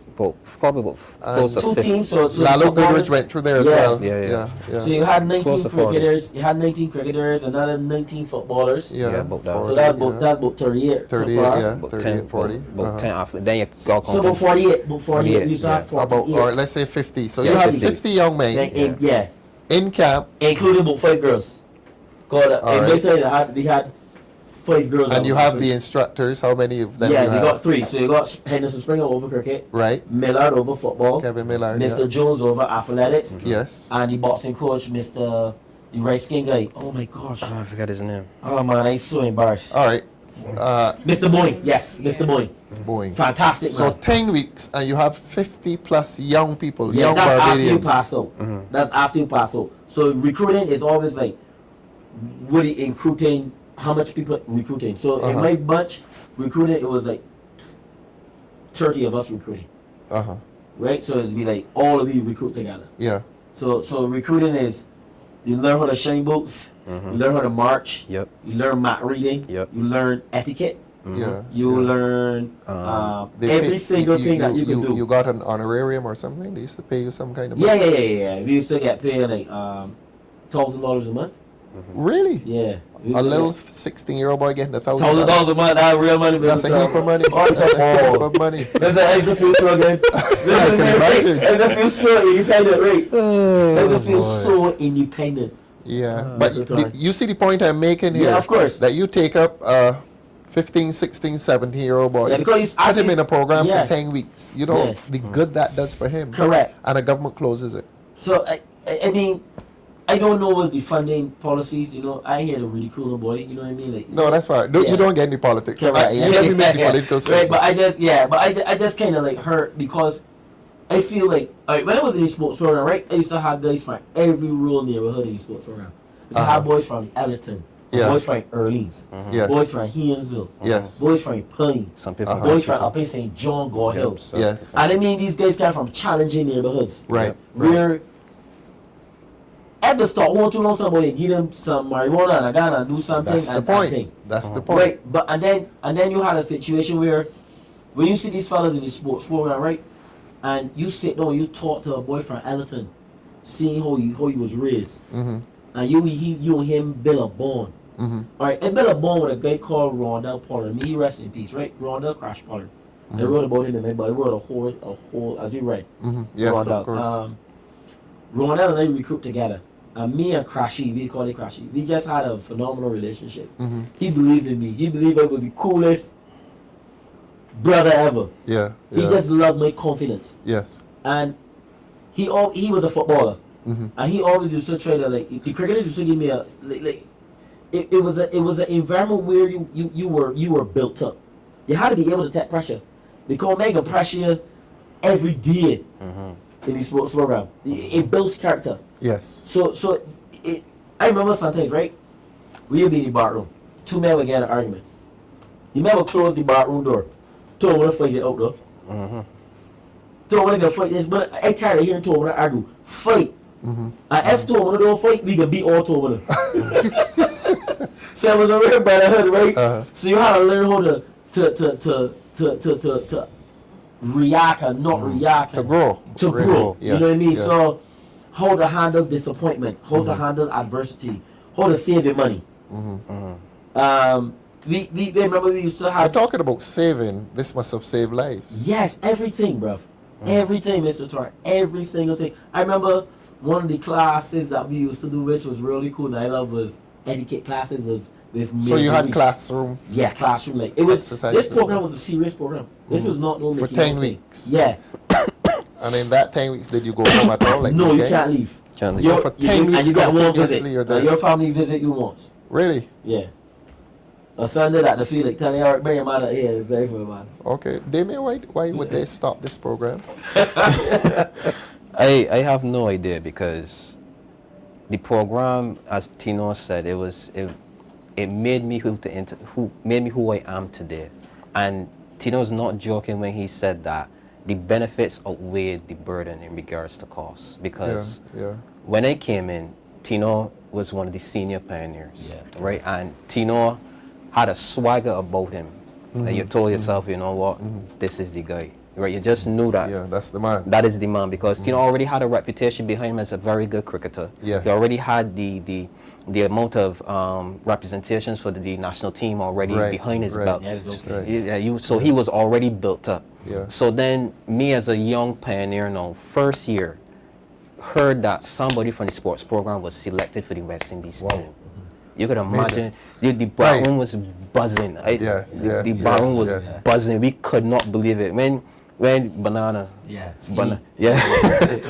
Banana to the bar room. Well, we got one of the West Indies, boys. And from there it was like What did we say? We got one of the West Indies. We got one of the West Indies, boys. Banana, wherever you are, shout out to you. And like those senior men. And to be honest, you, Banana, Sean Cox, you know, those guys were like the fathers of the bar room. Sean Cox, that's the boxer. Sean Terry Cox. Yeah. So when he feeling, when he saw me, I saw Terry Cox. Terry Cox, yeah. So it there was real solidarity. Yeah. So when I joined the program in '98, Sean Terry Cox was preparing for the Olympics. The Olympics, that's right. And I was like, that is flexing, like, my God, Olympics, box, like. That was in Australia, was it? Yeah, Australia, Sydney Olympics. And it was like, I used to look at the Sean Terry Cox, like, yo, Sean Terry Cox was the big boy. We called the number. He was the big McGuffey. Sean Terry. Yeah, he was the big boy. It was like a standard. It's like, and then you had like the footballers. So you had like, the footballers that would have gone pro in Ireland. And one or two of the cricketers that would have gone semi-professional contracts. They made the swagger. So you as a youth in the program, these are the things you want aspire to. You want what you can't, and the soldiers bigging you up. Really? that was to be the flex. Like the soldiers that give you that love and that respect. You like, you big man, this you country. You know, like, and they got some really amazing soldiers in the What do army they say? that love the Big sports. Brother Super TV. Big Boy Super TV, boy, he was a legend. like when I see people react to Sean Terry Cox, the way that he's talking about how they react to me, that pushed me. I said to myself, you know, because I can tell you something. When I passed out to recruiting, my first year in the sports program, I kind of like shirk a little bit. Like spring, I used to train really so hard. Every minute I used to run in the MRS. So the MRS is the medical response center. Like, so I think I had growing pains because I was now turning 17, and but every time I would just run. And I remember I wouldn't get to play on a weekend, and I would go home and I would complain to my mom, and my mom would cuss me out. And she would say, "Little boy, you need to change your attitude towards who you want to get. No boy ain't coming to save you, go save yourself." Let me. And I just changed my, and I remember a couple months later, I just like switched my thinking. And I said, T, if it burns, it's good. Enjoy the burn. Yeah. Breathe in the burning. And I just built up a calluses on my body and calluses on my mind to absorb pressure. And I think the BDF program did that. And it could do so much for young people right now. They got so much young athletes. But that's right why now I want that to talk need about an young environment. people now. Yeah, they need an environment like this because I don't know. I see too many young people in my neighborhood. When they go back to Richmond or Haynesville, that could use this. that could play football. It's a little man, how old is 19? Who used to do? All I work on is It's like 19. And the And you can play athleticism is football, lost. so The talent is lost. Yeah, or I mean, everybody gonna make a living. I'm saying that wrong. Don't get me wrong. With someone working in Sandy Lane or somebody working in the service industry, but if you want to be a carpenter, you gotta be good with carpenters. If you want to be with masons, you gotta go with masons. You can't go with something that's completely. But we're going to talk about professionalizing sport. Man, that's what we're talking and about. I'll come to Dawn with this one. Tino member mentioned the number 50 involved in the program. And on a very sad note, it strikes me that we are losing 50 young men a year to death in the streets. Obviously, you're for a reopening of the program, the BDF sports program. Most definitely. And do you think it could be made larger? I definitely think, and I've often spoke about this, utilizing either the parishes or even the constituencies as hubs, you know, in terms of recruiting. Yeah. So if you look at it, Which one, parish or constituency? either or. The constituency boundaries are so fluid. Maybe parish is permanent. Yeah, perhaps, but you still have to map it on, you know, at the macro level, how we intend to, I guess, put the group. So the way I see it, the way it comes into my mind, the parish cricket was very successful back in the day. This year, Williams sponsored cricket. I believe that was under the Democratic Labour Party as well. So I'm thinking more about seeding into that and actually using the constituencies as hubs for recruitment and Recruitment into a sports program. into a sports program. I see. So with the BDF model, but actually utilizing the constituencies to drive sport development. Let's make some proposals then. How Tino is talking about a population of 50. We can grow beyond that in a more serious program. You mean 50 per parish? Ye- or no. Per The program itself. per year. Per year. Yeah. How many you think we could go to in Barbados, or we need to go to? No, I would say you multiply that by the 11 parishes, right? 11. So Parishes. 550 people. Yeah, just about. Pedro, that number is high. The number is high. Because remember we had a situation where you had, this was costing the government of Barbados, the people of Barbados, $2 million. $2 million. $2 million. The sports program? The sports program. A year. And Per year. Per year. And Not a lot of money on So it's that saving 50 lives. yeah, that is minuscule in my opinion when it comes to what the real purpose of that Yeah, that's a program small was. investment. So when you can abandon that program and then go and talk about a peace program. I'm not saying that it's a peace program, but what you're doing, what Tino is saying here, is that you get people from within the areas that are, you know, the deviant groups that are, if you don't get them into At-risk areas. Right, at-risk areas. And they're so talented. I Yes. see it as well too when I go and watch cricket, I watch football, I watch netball, I watch every sport. Boxing. Right? Yeah.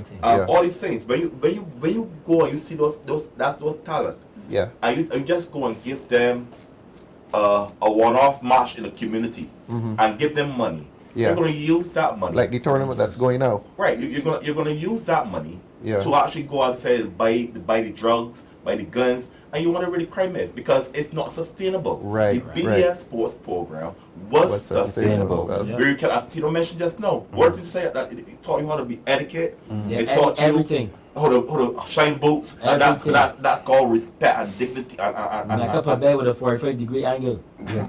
So you learn these things. Press more. You know barroom inspection? Yeah. I think about barroom inspection, right? Yeah. When they really look back at it, right? You got barroom inspection, right? And the corporal can shoot and do so and feel that. Everybody can find the camp for a week. Yeah. So this program would the be... boy can't have camp for a week, you know?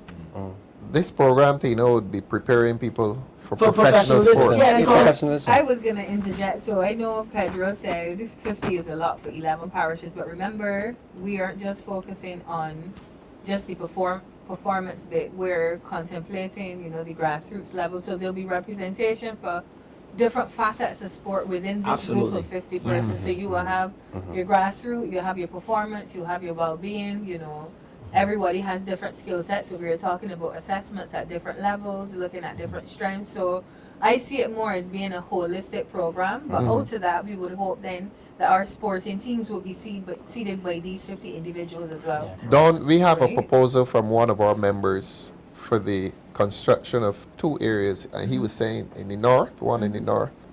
I think he was saying one in the north and one in the south somewhere. Building facilities, cricket, football.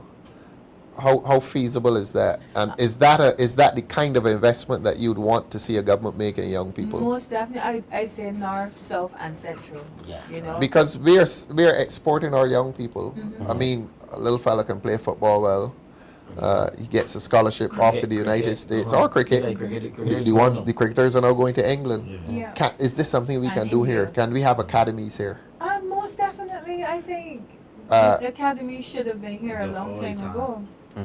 And you mean like a facility, a physical facility, yes, of course. an academy, living like BDF. Labour Party government would obviously cash in, and this is earning revenue, is that we would invite people, because I remember almost a decade ago we had people hurry into Barbados for their out-of-season training. The KFIL Academy attracts people from overseas?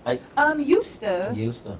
No, I hardly hear of teams because they're getting better value for money in countries like UAE and Spain, where they get the sunshine. But yeah, so we have really lost Sri Lanka is a little hub, no? Most is it? Yeah, so. But we have excellent weather just about every day. I got a partner, I got a friend, I got a company that I work with who brings in teams and go deal with Franklin Stevenson stuff. They have a fantastic facility. Franklin has a nice facility down there. Fantastic.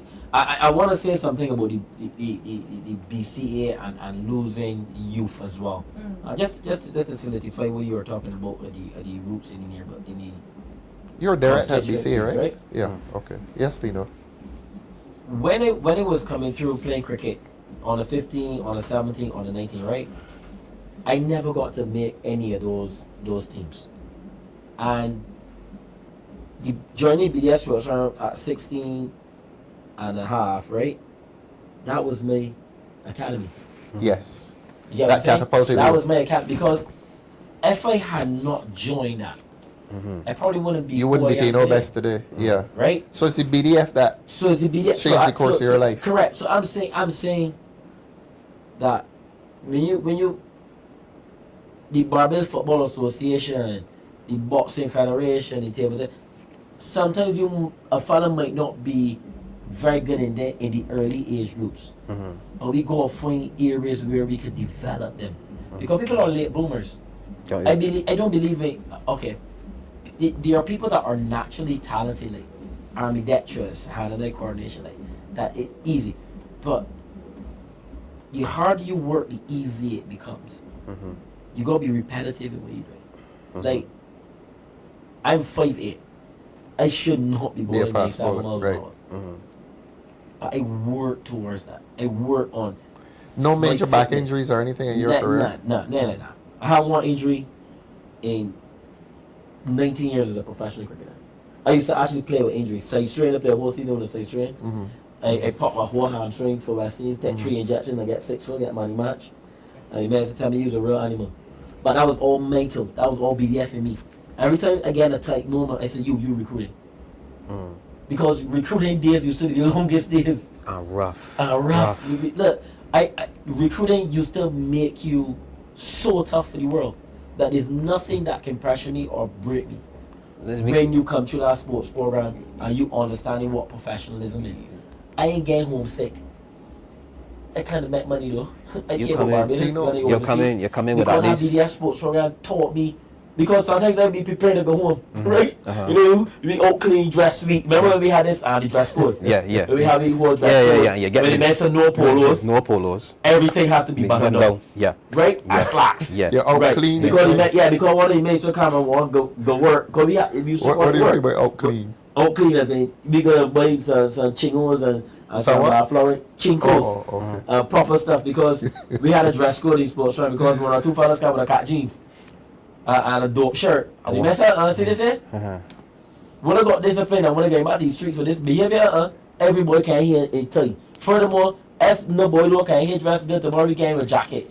Listen. So everybody come dress up. I want to ask you about the academy. Where would be the national associations, the sport like BCA, BFA, and you can think about this too, They still got to play a major role. That's what I want to hear. They still got to play a big role. So who is running it? Is the government running this thing? Or? I still believe that I still believe that every sport, Domri, you can miss people. People can slip through the cracks. We don't like how many talented players I could talk about cricketers.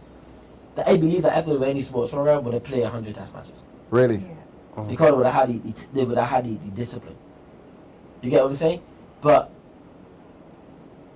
when you see them, I will call 2 people names.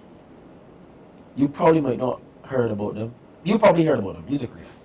2 of these were the 2 most talented fast bowlers I've ever seen when it was like 14, 15 years old. A guy named Ryan Best. Ryan Best, I heard a lot about Ryan. A guy called Dwayne Burke. Ryan was really quick. 2 of those guys, right? One went Parkinson, Ryan Best went Parkinson, and I think Burke went Lodge. Ryan was about your height. Yes. Said he had long hands. Listen to me. Like Gilchrist. 2 of those boys used to bowl. They used to bowl big man pace as little boys. So Ryan was bowling faster than you? By far. Ryan Best was like the man. The man played for West Indies on the 19 at 15 years old. Oh, did he? Yeah, like South Africa bowled 92 miles an hour at 15. He bowled 92 miles an hour at 15 years old. And Dwayne Burke, another left arm pacer with bounce and pace and swing. And that man was out the cricket. No academy. No academy. No BDF. He didn't go to BDF. If we had a proper program for those 2 young fast bowlers, they could have been West Indian greats. I probably would have been a batsman though. So you think Tino, that there are young athletes, and Don and Pedro and Damien, you think there are young athletes out there who will not make it because there's no structured academy? Absolutely. Yeah, I would say you asked a very important question in terms of who would bear the responsibility. So based on the UK, and I could only speak to the UK, we got Sport England, you have Team GB, these different bodies. Team GB is more like performance based. Sport England would be, I guess, more participation based. However, you have these boards constituted, and in my mind I would assume all the presidents and vice presidents of the different associations would make up this board or this governing body. So we would have a national governing body. Remember, in the model that we described, the cash injection initially would come from government. We then hopefully go back to Parliament, speak more to the the national, the Sports Council is constituted by a bill of Parliament, and the government already has their white paper presently on sport. So I reckon we will go back and revise those papers, properly constitute a brand that should be called Sport Barbados. Right. And from that, we put the board in place, pulling from all of these sporting organizations. They're about, I think they're about 100 and I had it down to a T. Anyway, there are lots of a whole host of people that have to be involved. Let's talk to our young people directly. This program that you are envisioning, at what age do you go into it? I would say we should start as early as 7. 7. 7 years Yes. old. When I worked in... I thought you were going to tell me teens. No, when I worked 7 years old. When I And worked in Premier League football, I was a psychologist for 9 to 12-year-olds. And the pre-academy started at 7. so how do you balance this with, you go to school as well, or this is, No, this is school. This is everything. So they'll be in school. they'll be in school? But they come and do these sports on evenings and on Right. weekends. That's why I asked you for Right, specific, right, so yes. that the public knows exactly what we're talking about here. In my mind, participation sport is different from performance sport. So we could have programs running at all the clubs all across the country Sunday mornings from about 8 to 10 a.m. This will be getting all the children coming up, getting involved. Right, right, Things right. are working As they say, adequately. harnessing those Exactly. energies. That's Yeah. the grassroots participation. So no time for element. mischief. No, so all coaches hands on So deck. this is on weekends, on evenings. Saturdays. This is only Saturdays. This is So participation. a 7-year-old Everybody girl come or out and boy, play. Yep, everybody he or she come out going and on play. Saturdays to the academy. Sunday Sundays. morning. So Sunday what happened to mornings. church? Church will come into play as well. In my I thought you mind, say Saturday down. I said Sunday. Saturday, Sunday, whichever we choose. You One can't day, have so ver- 1 day a week. No, so this is participation. This is Oh, I see. that your children come out and I have see. fun. Right. You Let's know, talk about the fun you get the crowd children first. active. Parents want the children to sample the sport. I said Sundays because traditionally in UK they're not very religious. I remember right. Sundays being the day for participation. All right, in our culture, right? then let's talk Saturday. Yeah, Saturday then for us.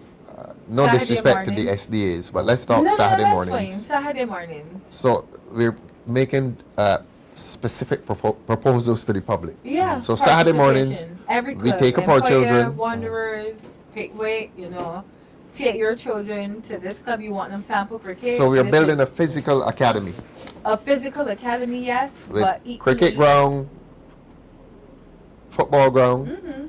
swimming pool, everything, really. everything. We can't. And we're bussing them out to this place. Parents drop No. off. So the grassroots that we're. Do you know some of the speaking parents wouldn't have cars? True. Yeah? So the grassroots cricket that grassroots sports that we are speaking of, the reason why I suggested the community clubs, community hubs, community centers, is because most people can walk to them if they're functioning efficiently. No, but if we're talking about building a facility, right. where we pick up, how many children a Saturday morning, No, so Pedro? in my mind, the 500? facility is for performance sport. That's different. How many children are you talking about? So what I will say is that wouldn't be up to us. That would be up to the professionals that we hire to scout the Yeah, talent. but how many do you envision? If I we would talking say to Barbadians, tell competitively them 15 children. how many? 15 children per sport. If you're 15 making children per 1-5, sport. if That's you're a good number, Tino. Yep, Yeah, if you're of course, making yeah. selection competitive, and 15. sports typically will have 11 persons per team. Basketball, sometimes 6 or 7. So you don't want a Maybe bigger if I'm wrong. camp if you're making an Not investment. Not performance, maybe not not for performance performance. sport. So Not you, for you, you so performance. you understand what you're saying. So you gotta remember participation. Is everybody could do Could it. do it. Performance, That your will child get is done. talented, Correct. and your child has the potential All right, to go so it very is far. participation and performance. performance. Which one has the bigger number? The biggest Participation. participation. Let's talk naturally. about the participation. Right. How many numbers you have in there? No limit. everyone. No limit. Right, that's what I Yeah. think that's Yeah, what no parents limit. want to hear. Yes, so no limit, no discrimination, no. If your child is identified as being talented, that's fine. That's a conversation that will be had with you and the coach, and then your child will then be shifted towards whatever performance program has been identified. But the participation is for all children to have that right to play. And we're talking about employment creation here. I mean, you need Coaches coaches have to be and paid, definitely. right. Coaches, You have a support Tino staff. Best, a Vasi yeah, Drakes, definitely. But at Lalo the higher Goodrich in levels. football. No, so I see with the younger children, I see our young 16 to 18-year-olds going to get their coaching badges, and they hold the younger children. So the money spreads I across the see, community, right? I see. So we can have our young men and women, hopefully by then, under a Democratic Labour Party government, we would have a CBQ in sport, hopefully, and have the cricket level 1s and the football level 1s and everything going along with the CXC. So if we have our young people in schools writing their CXCs in 5th form, they then could have a certification in coaching, and then they then help support the community programs going forward. Pedro, I want to ask you, Don said CXCs. CVQs. Well, there's but a I want to CXC for discuss PE. now the relationship between sporting achievement and the CXC, I didn't want to say academic, but sports and academics. There's a relationship there? I'd say yes, but I would also say as a person who is very academic, not necessarily. I'll tell you why I asked that. In the old days, people felt that good athletes were not good academics.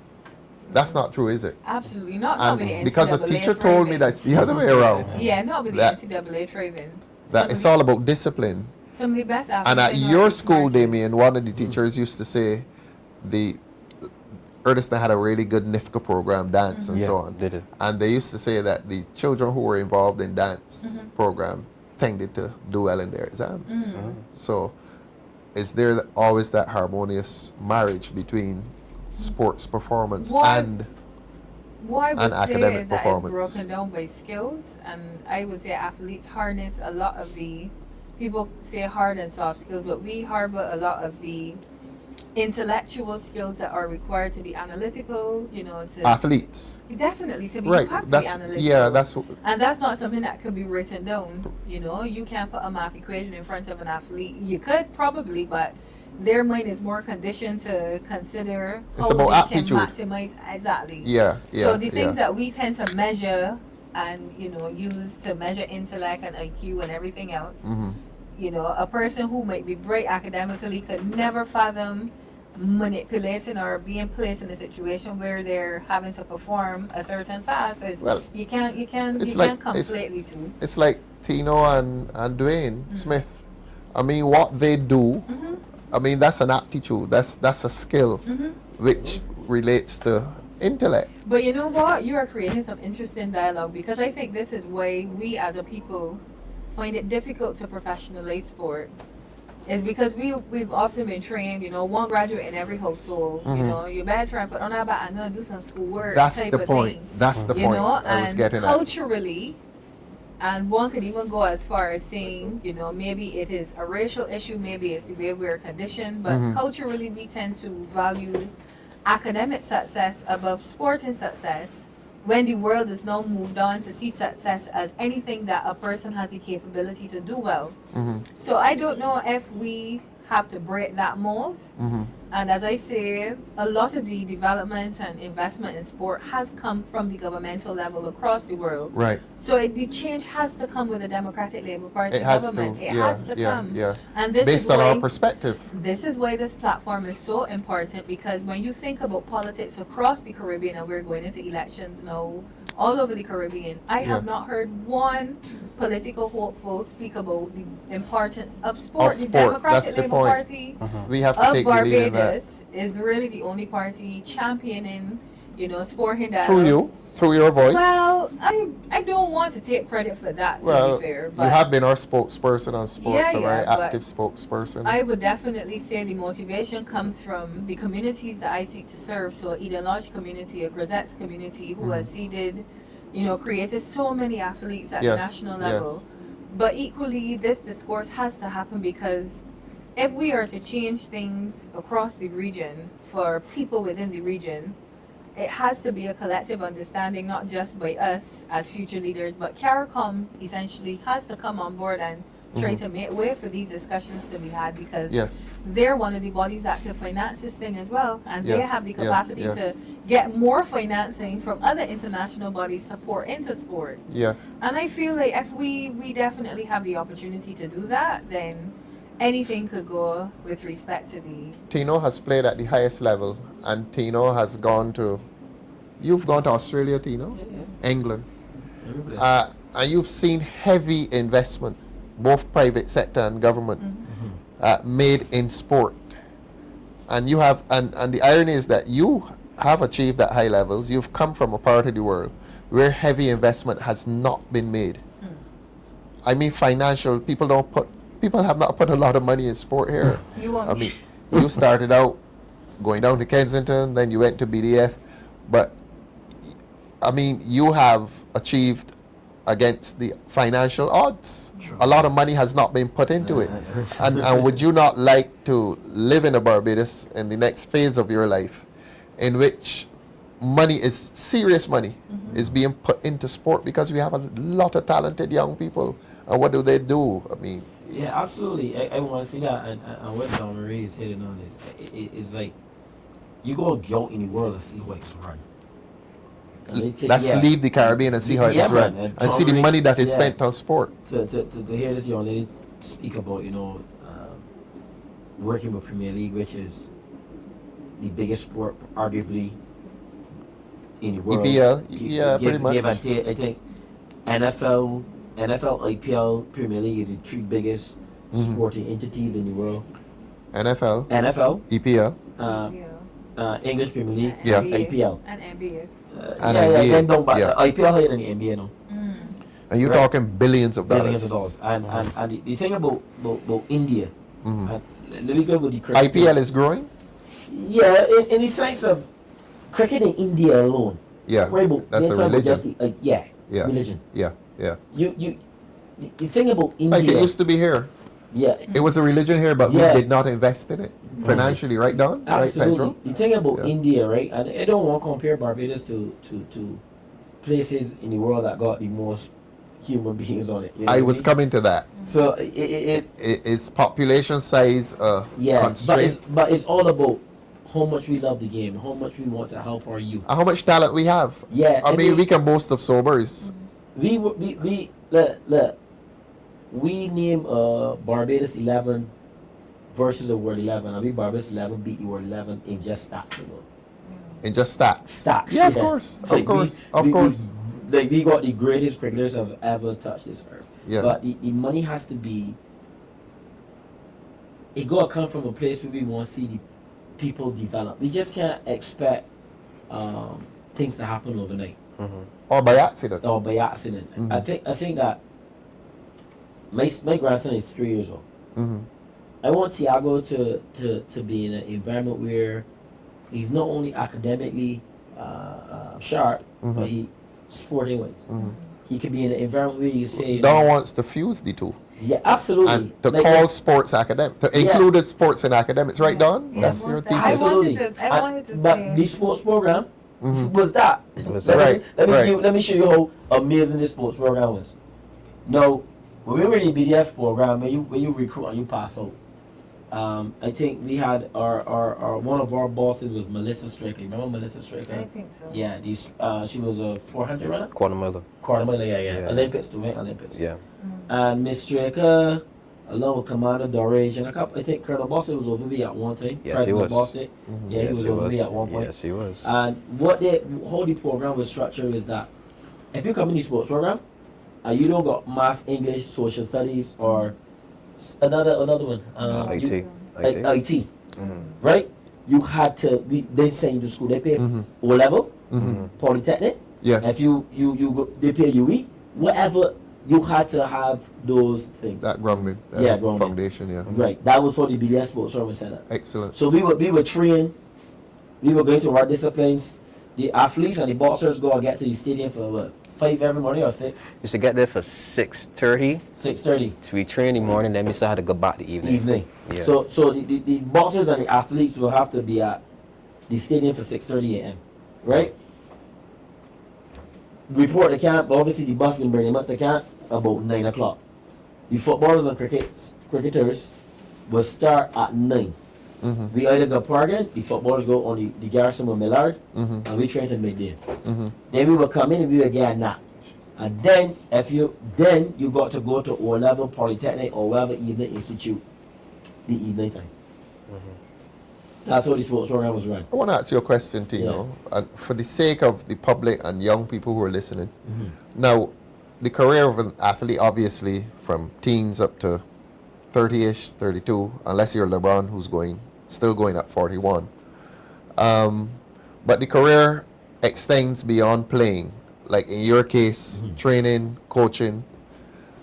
What would you say to a young athlete who thinks that from 18 to 13 his career is ended? Is there a life after his playing days? I think always encourage any, like, even the young cricketers that come and train in my gym. I always tell them, listen, don't matter how much money you accumulate, You have to maintain. And maintenance means you gotta work for money. So the unique thing about athlete is that you retire twice. You retire twice. Yeah, from the game. Friday gear, then you gotta look for work, and you gotta retire from that work. But the thing about it, and I just wish that, like, world playing at the highest level is very stressful in the sense of like doing like a master's or a bachelor or master, because the timing is very offsetting, especially when you play county cricket and then you gotta play international cricket. I know the schedule.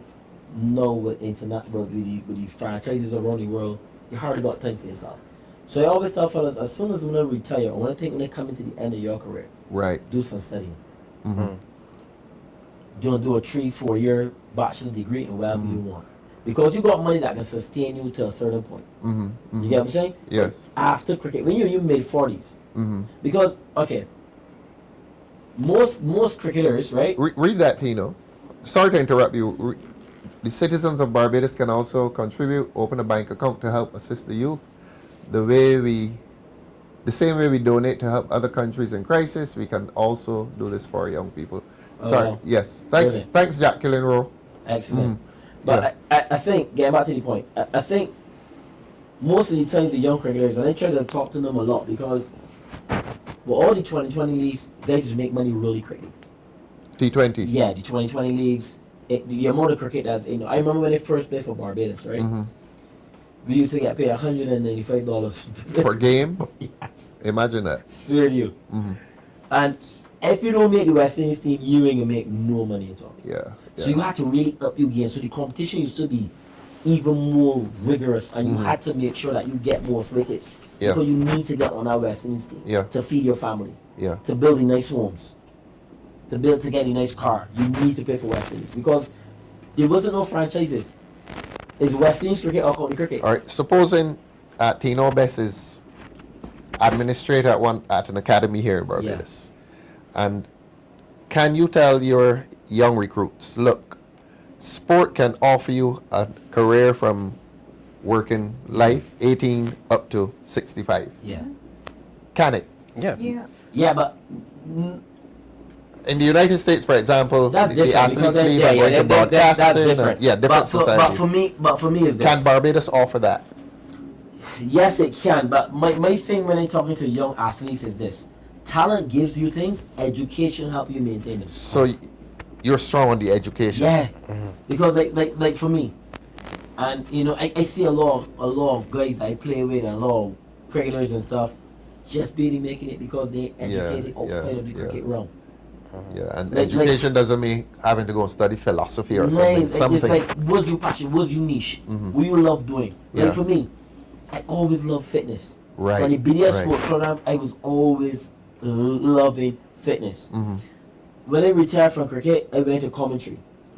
I love commentary, but I realized commentary is a little biased, because if you say that table blue, and I'm gonna say black, blah blah blah, the thing, and it's a lot, and certain people don't like working with certain people. Have a whole different rabbit hole. I ain't gonna know. So for me personally, my wife told me that you're the fittest person I ever met. You sounded good saying that, my wife. My wife said to me that you are the fittest human being I know. Like, you just train every day. You even training some of the neighbors. Yeah. Why don't we start studying for this? Right. And I was like, man, best man, I got no time to go back to school, man. She's a team. Talent get you. I tell you who you see. Talent gives you things. Education help you maintain it. Because obviously, I'm looking at. I like that. Talent gives you. Talent gives you things, but education helps you to maintain it. Right. Right. So good lesson. So I was like saying, yeah, man, I think I got enough money, blah blah blah. I think I can get these comedy gigs. I can be alright. She's like, no, you can't be dependent on hoping that somebody gives you an opportunity. You gotta go there and get the opportunity. And I think if you start to study, you're gonna be alright, because you love this. This is gonna be easy for you. I call up my boy Naval Brazet. I know if you do work with Naval. No, but I know Naval. Naval Brazet is a phenomenal human being. I want to talk about the marketplace. Yeah, but wait, but Navagra's at, and we're talking about cricketers getting educated and athletes on the whole being educated. Navagra's at is in a beautiful position. He worked for Man City, City Group. Got me on doing to my degree. Few months away from finishing my degree, and then I Congrats. I got Satanta College, and then I straight into a master's. And then obviously I called up Sammy as soon as I started degree. I said, "Hey, Darren, I'm looking to take S&C seriously. I started my bachelor degree in strength and conditioning, Satanta Pizza, Art Edinburgh." Okay. Ronald Rogers was being busy with CPL. Yeah, I remember him. Yeah, Rogers said, "You know what? He can take the summer off. Give me that opportunity." He said, "T, you play cricket for Western for 12 years. You've been a professional player for 19 years. This is right up your alley. You're gonna be a little nervous in terms of how you're gonna go about, but as soon as you get your feet in, you're going." And from there, sky's the limit. What that did know for me, being a strength and conditioning coach, is not that I'm just not subjected now to cricket. I could coach any sport in the world. I could coach volleyball, football. Or rugby, you're talking about the pitching, world. marbles.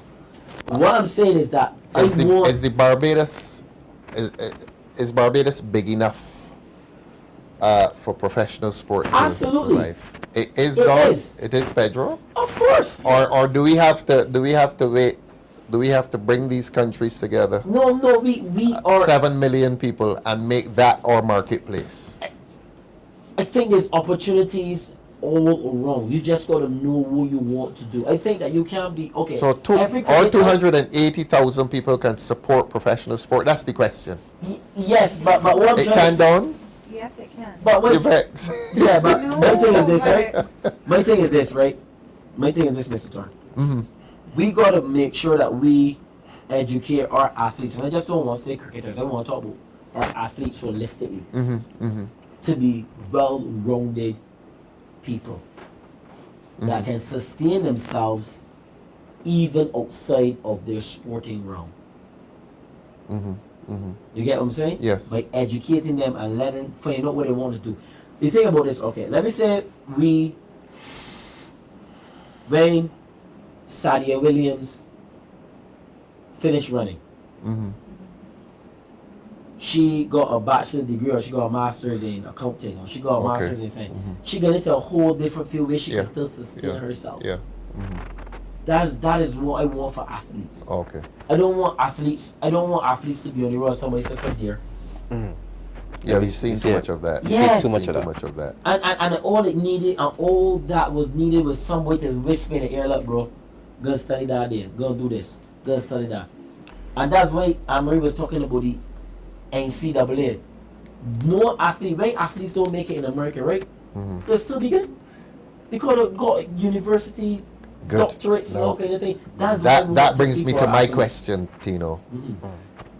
You're talking about the United States, and I'm asking these questions for the sake of Barbadians. You're talking about 280,000 people. Yes, Let us easy. answer these questions for Barbadians. Yes, of Good. course. Now, in the United States, big market, television rights, Everything. endorsements. But it can be sustained here in It Barbados. can be sustained and among we got- 280,000 the- people. We have to convince Barbadians of that, you we see. got it there, so pick down. Easy. So our population down is big enough for professional sports to thrive in Barbados? It is. Or should it be a Caribbean-wide thing? I would say we don't have a choice but to mention the countries that have done it well. I don't think it is anything to do with the Population size of size? the population. It is about the government's willingness to make that cash investment and to sustain that cash investment, just as they come every year with the budgets and the proposals, to ensure that when those proposals are laid every fiscal year, that there is an allocation specifically for sport. I want to ask you an unfair question. Which sport should have the emphasis? None. All should be equal. Really? All should be equal, and if the sports are Pedro Graves, a BCA man will tell you And that. if the He will agree with that. sports are Pedro, you will able- agree with that? I actually will agree with it, because You will? come this weekend on November 29th and December 1st, Saturday and Monday, the Barbados Association of Drivers and Drifters. Drivers and drifters. Who yes. are they? They're going to car racing. Oh, They're going car to have the highway, ABC highway blocked. Really? Yes. So it's going to be blocked from the Clyde Walker runabout to Norman Nellis runabout. Now, what does it generate money? That's what I'm saying. This is so you have people from Antigua, Grenada, St. Vincent come in here, come in here for this event. Right. And I think the prize is the top prize right now. For the person with the fastest time is 10,000 US. This is now sounding like what we want to hear. Is US $10. This is just drag racing. So there's a sports economy around here. Yes, But we don't know. The average Bajan doesn't know, you know. Right. Yeah. You know because you're involved in it. But the average Bajan. Before we spiral on, the reason why I see it has to be equitable, particularly in terms of government funding, is because certain sports will attract more residual funding than others. Or more people. More people and more residual Because funding. Pedro will tell me cricket has the biggest crowd. No. Or football. What we will say. Raleigh has the biggest crowd in Barbados. Raleigh has more people than football in Barbados? Is that so? Yes. Easy. Yeah. Raleigh has the biggest crowd in Barbados. And it generates money. It doesn't generate as much money as it because we don't put money into Which sport is generating the money in Barbados? cricket. Cricket has the More than football? Yeah, they get more Really? money from the Yeah, lottery for sure for years. Yeah.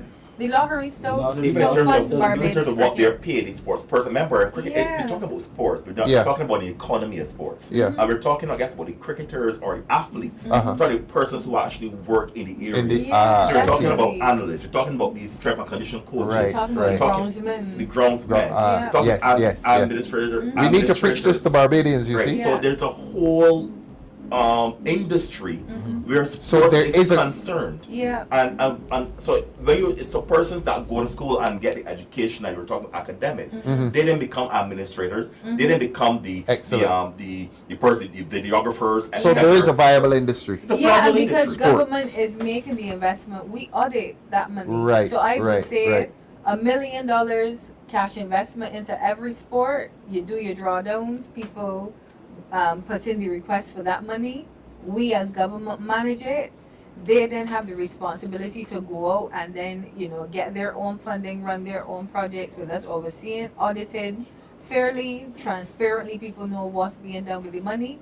And every year that's something that keeps going. Don, I have to ask these questions because the average Bajan may feel, as this topic says, more than a game. The Yeah. average Bajan will tell you, man, it's just a game, like cricket on Yeah, but Saturdays. this The government fellas is just go. collecting $8 million in sewage tax every month. So it is a viable industry. It is viable. That's the answer we want. Yes, it is viable. And we have to convince Barbadians of that. So if we could convince Barbadians that this is a tax you have to pay and you don't Towards even have sports. running water. No, in general, the government has the responsibility to chart conversation, to prioritize what is important, to determine what could take our country forward. And I And will sport continue can. to say, yep. I know you're passionate about it, but Yeah, I have to ask these questions on But behalf it's not just of about the Barbadians. all right, another benefit that we would easily champion. We have the highest rate of non-communicable diseases, they say regionally. The highest Enough rate. for sport, yes. Yeah. You then yeah. champion well-being initiatives. You take the load off of the QEH, Right. with the diabetics, and you Right. recommend exercise Exercise, referral. We precisely. create another industry where people aren't just focusing on sport and the professionalization of that, but people are actually moving, and we Yes, have people yes. then working in that sector using exercise as medicine as opposed to prescribing. Excellent. Another So quick question. there's- yeah. Another quick question for everyone. Are fewer people playing sports now across Barbados? Definitely. Yeah. Pedro, correct? Yes. Damien, Tino? Yes, Actually, sir. we have a number of this. The youth have more distractions. Fewer people are playing sport. Yes. Why? They have more distractions. More distractions. So the technology, the iPads, the devices, yes. they're more, and they find it's more in terms of the and parents are so busy now, they have to give each Yeah, other a device yeah. as opposed to let them go outside, to play. But Right. a village to play together, a village In to our bring day, each you other. went home from school or And work. you're on the training area Play. and you Exactly. play, etc. So that doesn't really Yeah. happen as much. So Some technology people are has getting home hurt- later Uh-huh. than they used to be before, and so that has been a challenge. But what I wanted to say though, Please was do. we talked about Tino talked about academics and he wanted married to Don talked about married Yes, to and Don is etc. strong on that. But from the educational perspective, certainly for me, and I went up to Lada with UE. At UB we did, so I never had an exposure until, let's say, probably, even at UB I did a course called Caribbean Civilization. Yes. Right? Love that Caribbean course. Civilization would have actually spoken about cricket, Sierra Leone James, but beyond the boundary, etc. Yes. But it was more so with regards to an identity as a people. Yeah. It never spoke, or well, I'm talking about Caribbean Civilization now. Yes. Never spoke to sports as an economy, right? And when we go into and that's what I'm saying, we have to put it into the schools from a very young age that there is an industry of sports. So Yes. once we have that going through primary school, secondary, not just at UB, everyone's going to go, not everyone's going to go to UB, but we have that insight instilled where it's on the curriculum, where we understand the industry of sports. Then I think that the mentality then will change, because we think that because maybe I'm working at a financial institution that I'm have something over Tino. No. Tino has more money than me because there's more money in sports. So we have to see sports as right up there as a lawyer, as a doctor, and not saying that it's just and people don't just the game. And they don't want And you to make some accept money off of it, and then your life ends. We were told a lie, and the people who believe that lie, who have their 9 to 5. What's that lie down? The lie is that athletes cannot be successful people. We in the Caribbean have been told that lie. So the people in charge. Why have we been told that lie? Because people just don't like to accept that a man could turn over his handball, a ball, take a vacate, and become a millionaire. Well, people have been trained to think, get your degrees, get your job, work to 67, and that's life. No. And when it happens, sports change that. You see it even in the American media. They always complain about these fellas who make all this money, too much money. You see it in basketballers, what's he doing with all that money? You don't So tell there's Bill a Gates, certain you got begrudging too much regard. money. Yeah, exactly. You never tell. You don't tell Jeff Bezos that. You don't tell Bill Gates that. Precisely. You know, because you believe that money should always come from intellect and not from talent, and that is the biggest problem we have. Talent and intellect not far apart. Well, true. Intellect is involved in talent. I'm speaking about physiological talent. Okay, or you're the expert. The only two people talented in the world: the sportsman and the musician. Did I say that? Hey, bro, what I always tell you, the only two people with God-given gifts. They were telling me that the yellow team. I see some yellow shirts here tonight. The yellow team won in St. Vincent. Yeah, they're leading. They won or they're leading? They've won it. Oh, it's done. Everything is counted. 14-1. Pedro Graves, yellow shirt. Wow. Damien, yellow shirt. Yeah. I guess Shavern John won her seat. Yes. Yes, please. Who's the one that? Who was the one? Ralph is the one. Who was it? Ralph then lose, right? Okay. He might. Well, it serves him right. You're there by himself. Fair enough. Kadir, I guess the operatives didn't work well enough. To be honest, right, talking about sports and stuff, I was just in St. Vincent for last week, doing some stuff. Oh, you were there? Yeah, it was. You didn't go with the 5? Huh? No, I didn't go with 5. No, I went to do some community work with a very good friend of mine. I went and Shavern John. Yes. She's North Windward. Her community played a lot of cricket matches. It's a big community, and she was playing all these cricket games and had some celebrities. So sports is still working for you. Yeah, and up in that part of St. Vincent, Fancy and on Ovia, up in Georgetown. Man, those communities are so beautiful, and the kids play sports, pitch marbles, play cricket in the streets, play football in the streets. So I didn't see any iPads or any phones up there with those young people. That's important. So I guess too, you know, economy too. Yeah. Because up there, the households might not be able to afford a cell phone or iPad or whatever like what we have here. But I thought the villages up there was tremendous when it comes to sports. Excellent. And you know, it's good because at the end of the day, coming back to Dawn Marie, talking about merging or understanding talent. Sports can give you everything if you're good at it. And for a long time. For a long time. Up to 65, 70. Yeah, but retirement like anybody else. But remember, there's one or two that happened. How much people played the split cricket? In Barbados? Yeah. You tell me. You want to reference that? Hundreds. How many millionaires is in cricket? that from Barbados, they could probably count up on my hand. You get what I'm saying? So what I'm saying is that we still want our athletes to be educated. You get what I'm saying? Yeah. Don Marie and Pedro and Alpha. I just believe that education, even though that is, as the great Sizzler said, education keeps the betterment. Or that's Chronix, which one of the great reggae artists said that? But I just believe that we should always try to merge the two together. Thank you, Tino. Yeah, always. All right, they're telling me to send a congratulatory message to the National Democratic Party. That's the name of it, in St. Vincent. And are you sure I'm not giving false news here? That the yellow team in St. Vincent has won. And there's a yellow wave in the Caribbean. There's a yellow wave in the Caribbean. Graves has told me to say that. He's in a yellow shirt with bits of blue in it. Yes, bits of blue. And Damien is in a yellow shirt. And Don is in blue. Tino has a blue pen sticking out of his pocket there. Oh, no, that's the mic. So congrats to the NDP in St. Vincent. The yellow wave will come to Barbados soon. Pedro, Graves, David, You can feel it. Yeah. You can feel it. You can feel it. Some advertisements here. The gala dinner. Tino, you're going to be around on Saturday night? This Saturday night? Yes. You're invited to the DLP's gala dinner at George Street from 7 to 8. Don't worry, you're coming in. You're coming. You're invited. I have a table there. So you better say yes on air. Don't embarrass me on air. Yes, please. I'll be there. So Tino will be there. Guest of honor, Tino Best at the gala, the DLP's Independence Gala dinner. Saturday night, cocktails, dinner and dancing from 8 until 11. You'll see some candidates dancing. And the other ad tomorrow, the panel discussion from Independence to Republic, 59th Independence discussion, Friday, November 28th. That's tomorrow, 1 p.m.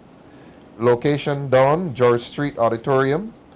The panelists, the esteemed Robert Bobby Morris, one of Barbados' brilliant and accomplished historians. Dr. Dawn Marie Armstrong, candidate for St. Michael North, and Mr. Corey Greenwich, candidate for Christchurch South. Discussion begins at 1 o'clock. Dawn Marie Armstrong, 1 o'clock. Dawn Marie Armstrong. You can look in this direction. It begins at 1 o'clock. So those are the advertisements. Again, NDP, Yellow Wave, St. Vincent, Victory. Miss Motley, call it.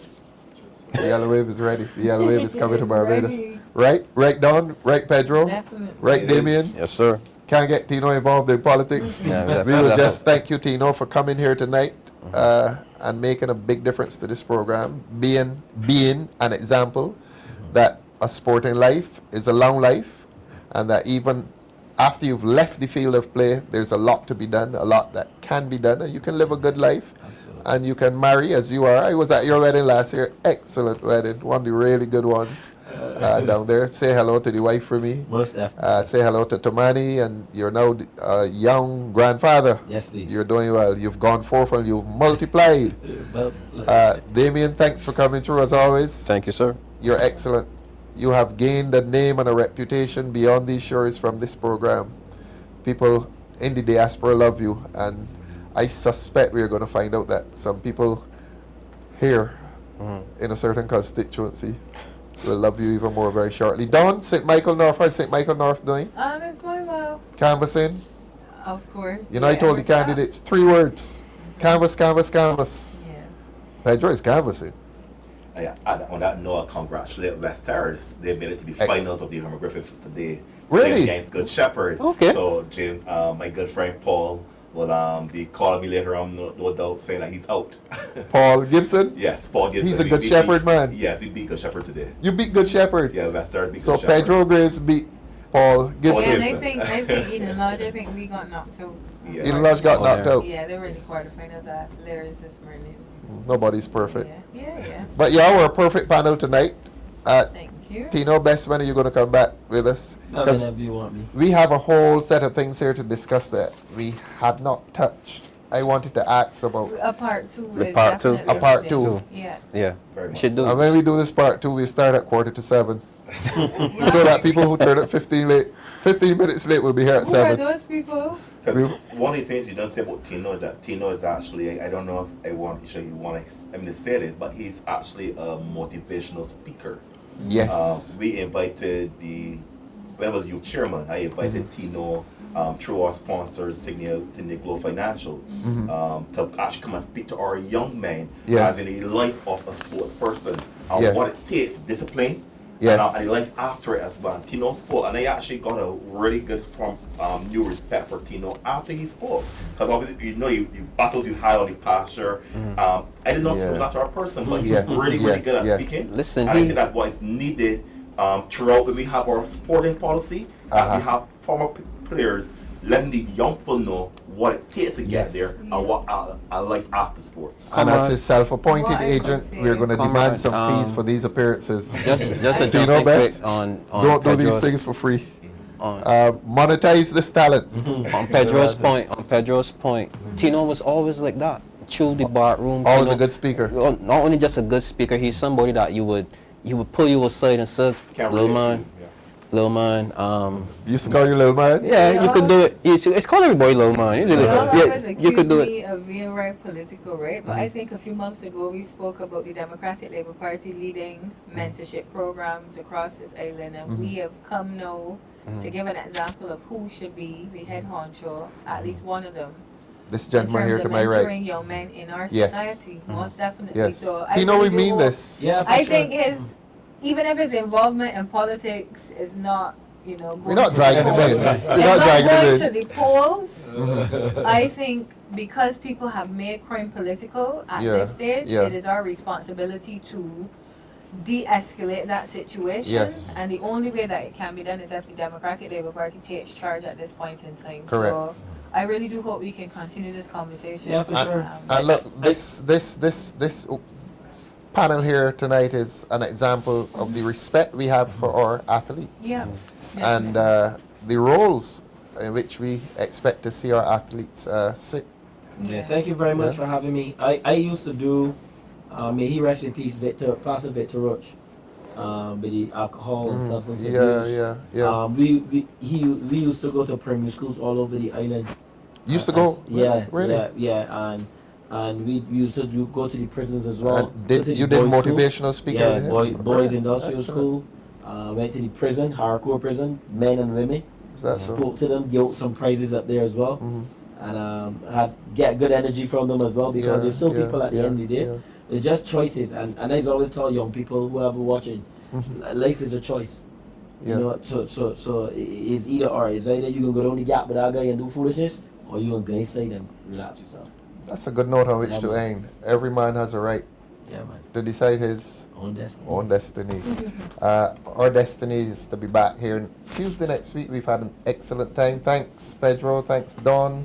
Thanks, Damien. And then the best of all, Tino La Bertram, named after his dad, Bertram Greenwich, my old schoolmate from Grace Hill Primary. Hi, Bertram. And goodbye to all of you. See you on Saturday night. See you at the lecture, the panel discussion tomorrow, 1 o'clock, George Street. Robert Bobby Morris, Dr. Don Armstrong, Corey Greenwich, they're the panelists. From Independence to Republic, I think that's the name of the lecture. And then on Saturday night, 7 o'clock, Tino Best will be the special guest at the gala dinner. See you next week, Tuesday. God bless. Lift your hands, Barbados. It's a new season, a new day. Together we rise, one people, one hope, one DLP.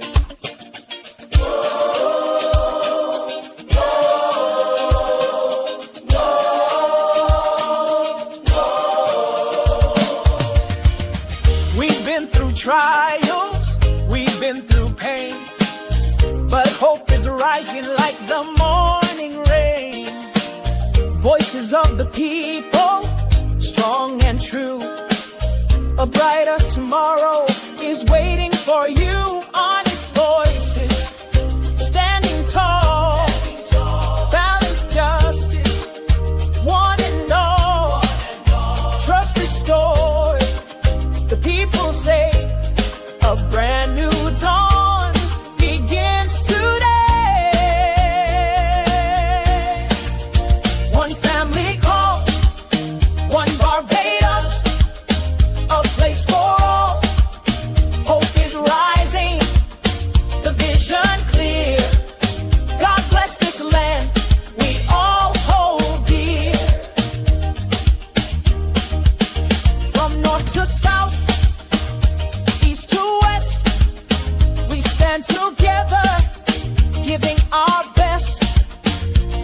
justice and fairness. We answer the call. One DLP means hope for all. Honest voices standing tall. Balanced justice, one and all. Hand in hand, we'll find the way. A brighter dawn begins today. One family call, one Barbados, a place for all. Hope is rising, the vision clear. God bless this land we all hold dear. One vision, one people, together we rise. With faith in our hearts and hope in our eyes. Stronger united, no voice too small. One DLP, one Barbados for all. Called DLP, the people's choice. Hear the power in every voice. Hope is rising, the vision clear. A blessed Barbados starts right here. One DLP, one family call, one Barbados, a place for all. Hope is rising, the vision clear. God bless this land we all hold dear. Oh, people, one DLP, one family call, one Barbados, a place for all. Hope is rising, the vision clear. God bless this land. We all,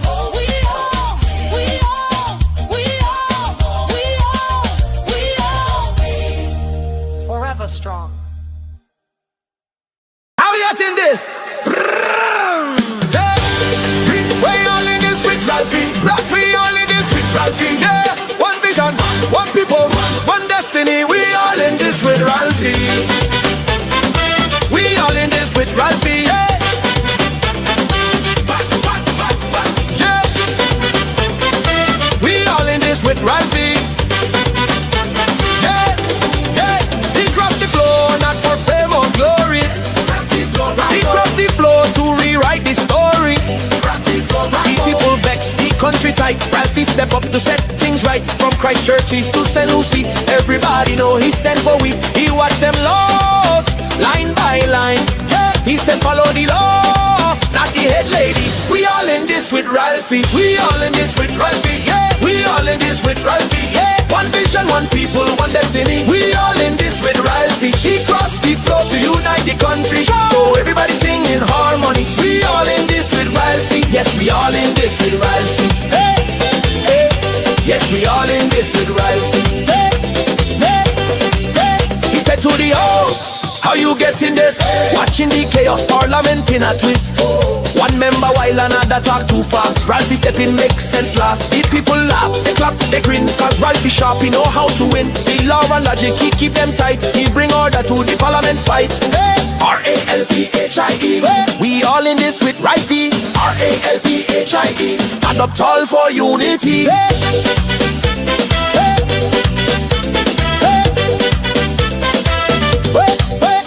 He tell the PM you head the cabinet, not the state. So respect the law before it's too late. The legal business done on the floor, not in your mind behind closed door. He cool, collected, full of class. He use the facts and bust up, she bubble fast. He shaving down falsehood, clean and neat. Ralphie drop logic on every seat. Tourism built it, bill, now this new move. Free movement by imagination to prove. No legislation to pass immigration gate. Yet you telling visitors come, citizens wait. Ralphie say hold on, let's get it straight. Law before limelight, check the man take. He watching close, he people clap. Cause Ralphie catching every trap.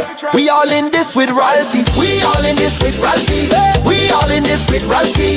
One vision, one people, one destiny. We all in this with Ralphie. He crossed the floor to unite the country. Now everybody sing in harmony. We all in this with Ralphie. Yes, we all in this with Ralphie. We all in this with Ralphie. Yes, we all in this with Ralphie. We all in this with Ralphie. Yes, we all in this with Ralphie. Hey, hey, hey. We all in this with Ralphie. We this with Ralphie. We all in this with Ralphie. We all in this with Ralphie. We all in this with Ralphie. We all in this with Ralphie. We all in this with Ralphie. When the bells start twist and spin, Ralphie stepping again. When imagination start run this stage, Ralphie pull it straight. Are you getting this? We all in this with Ralphie.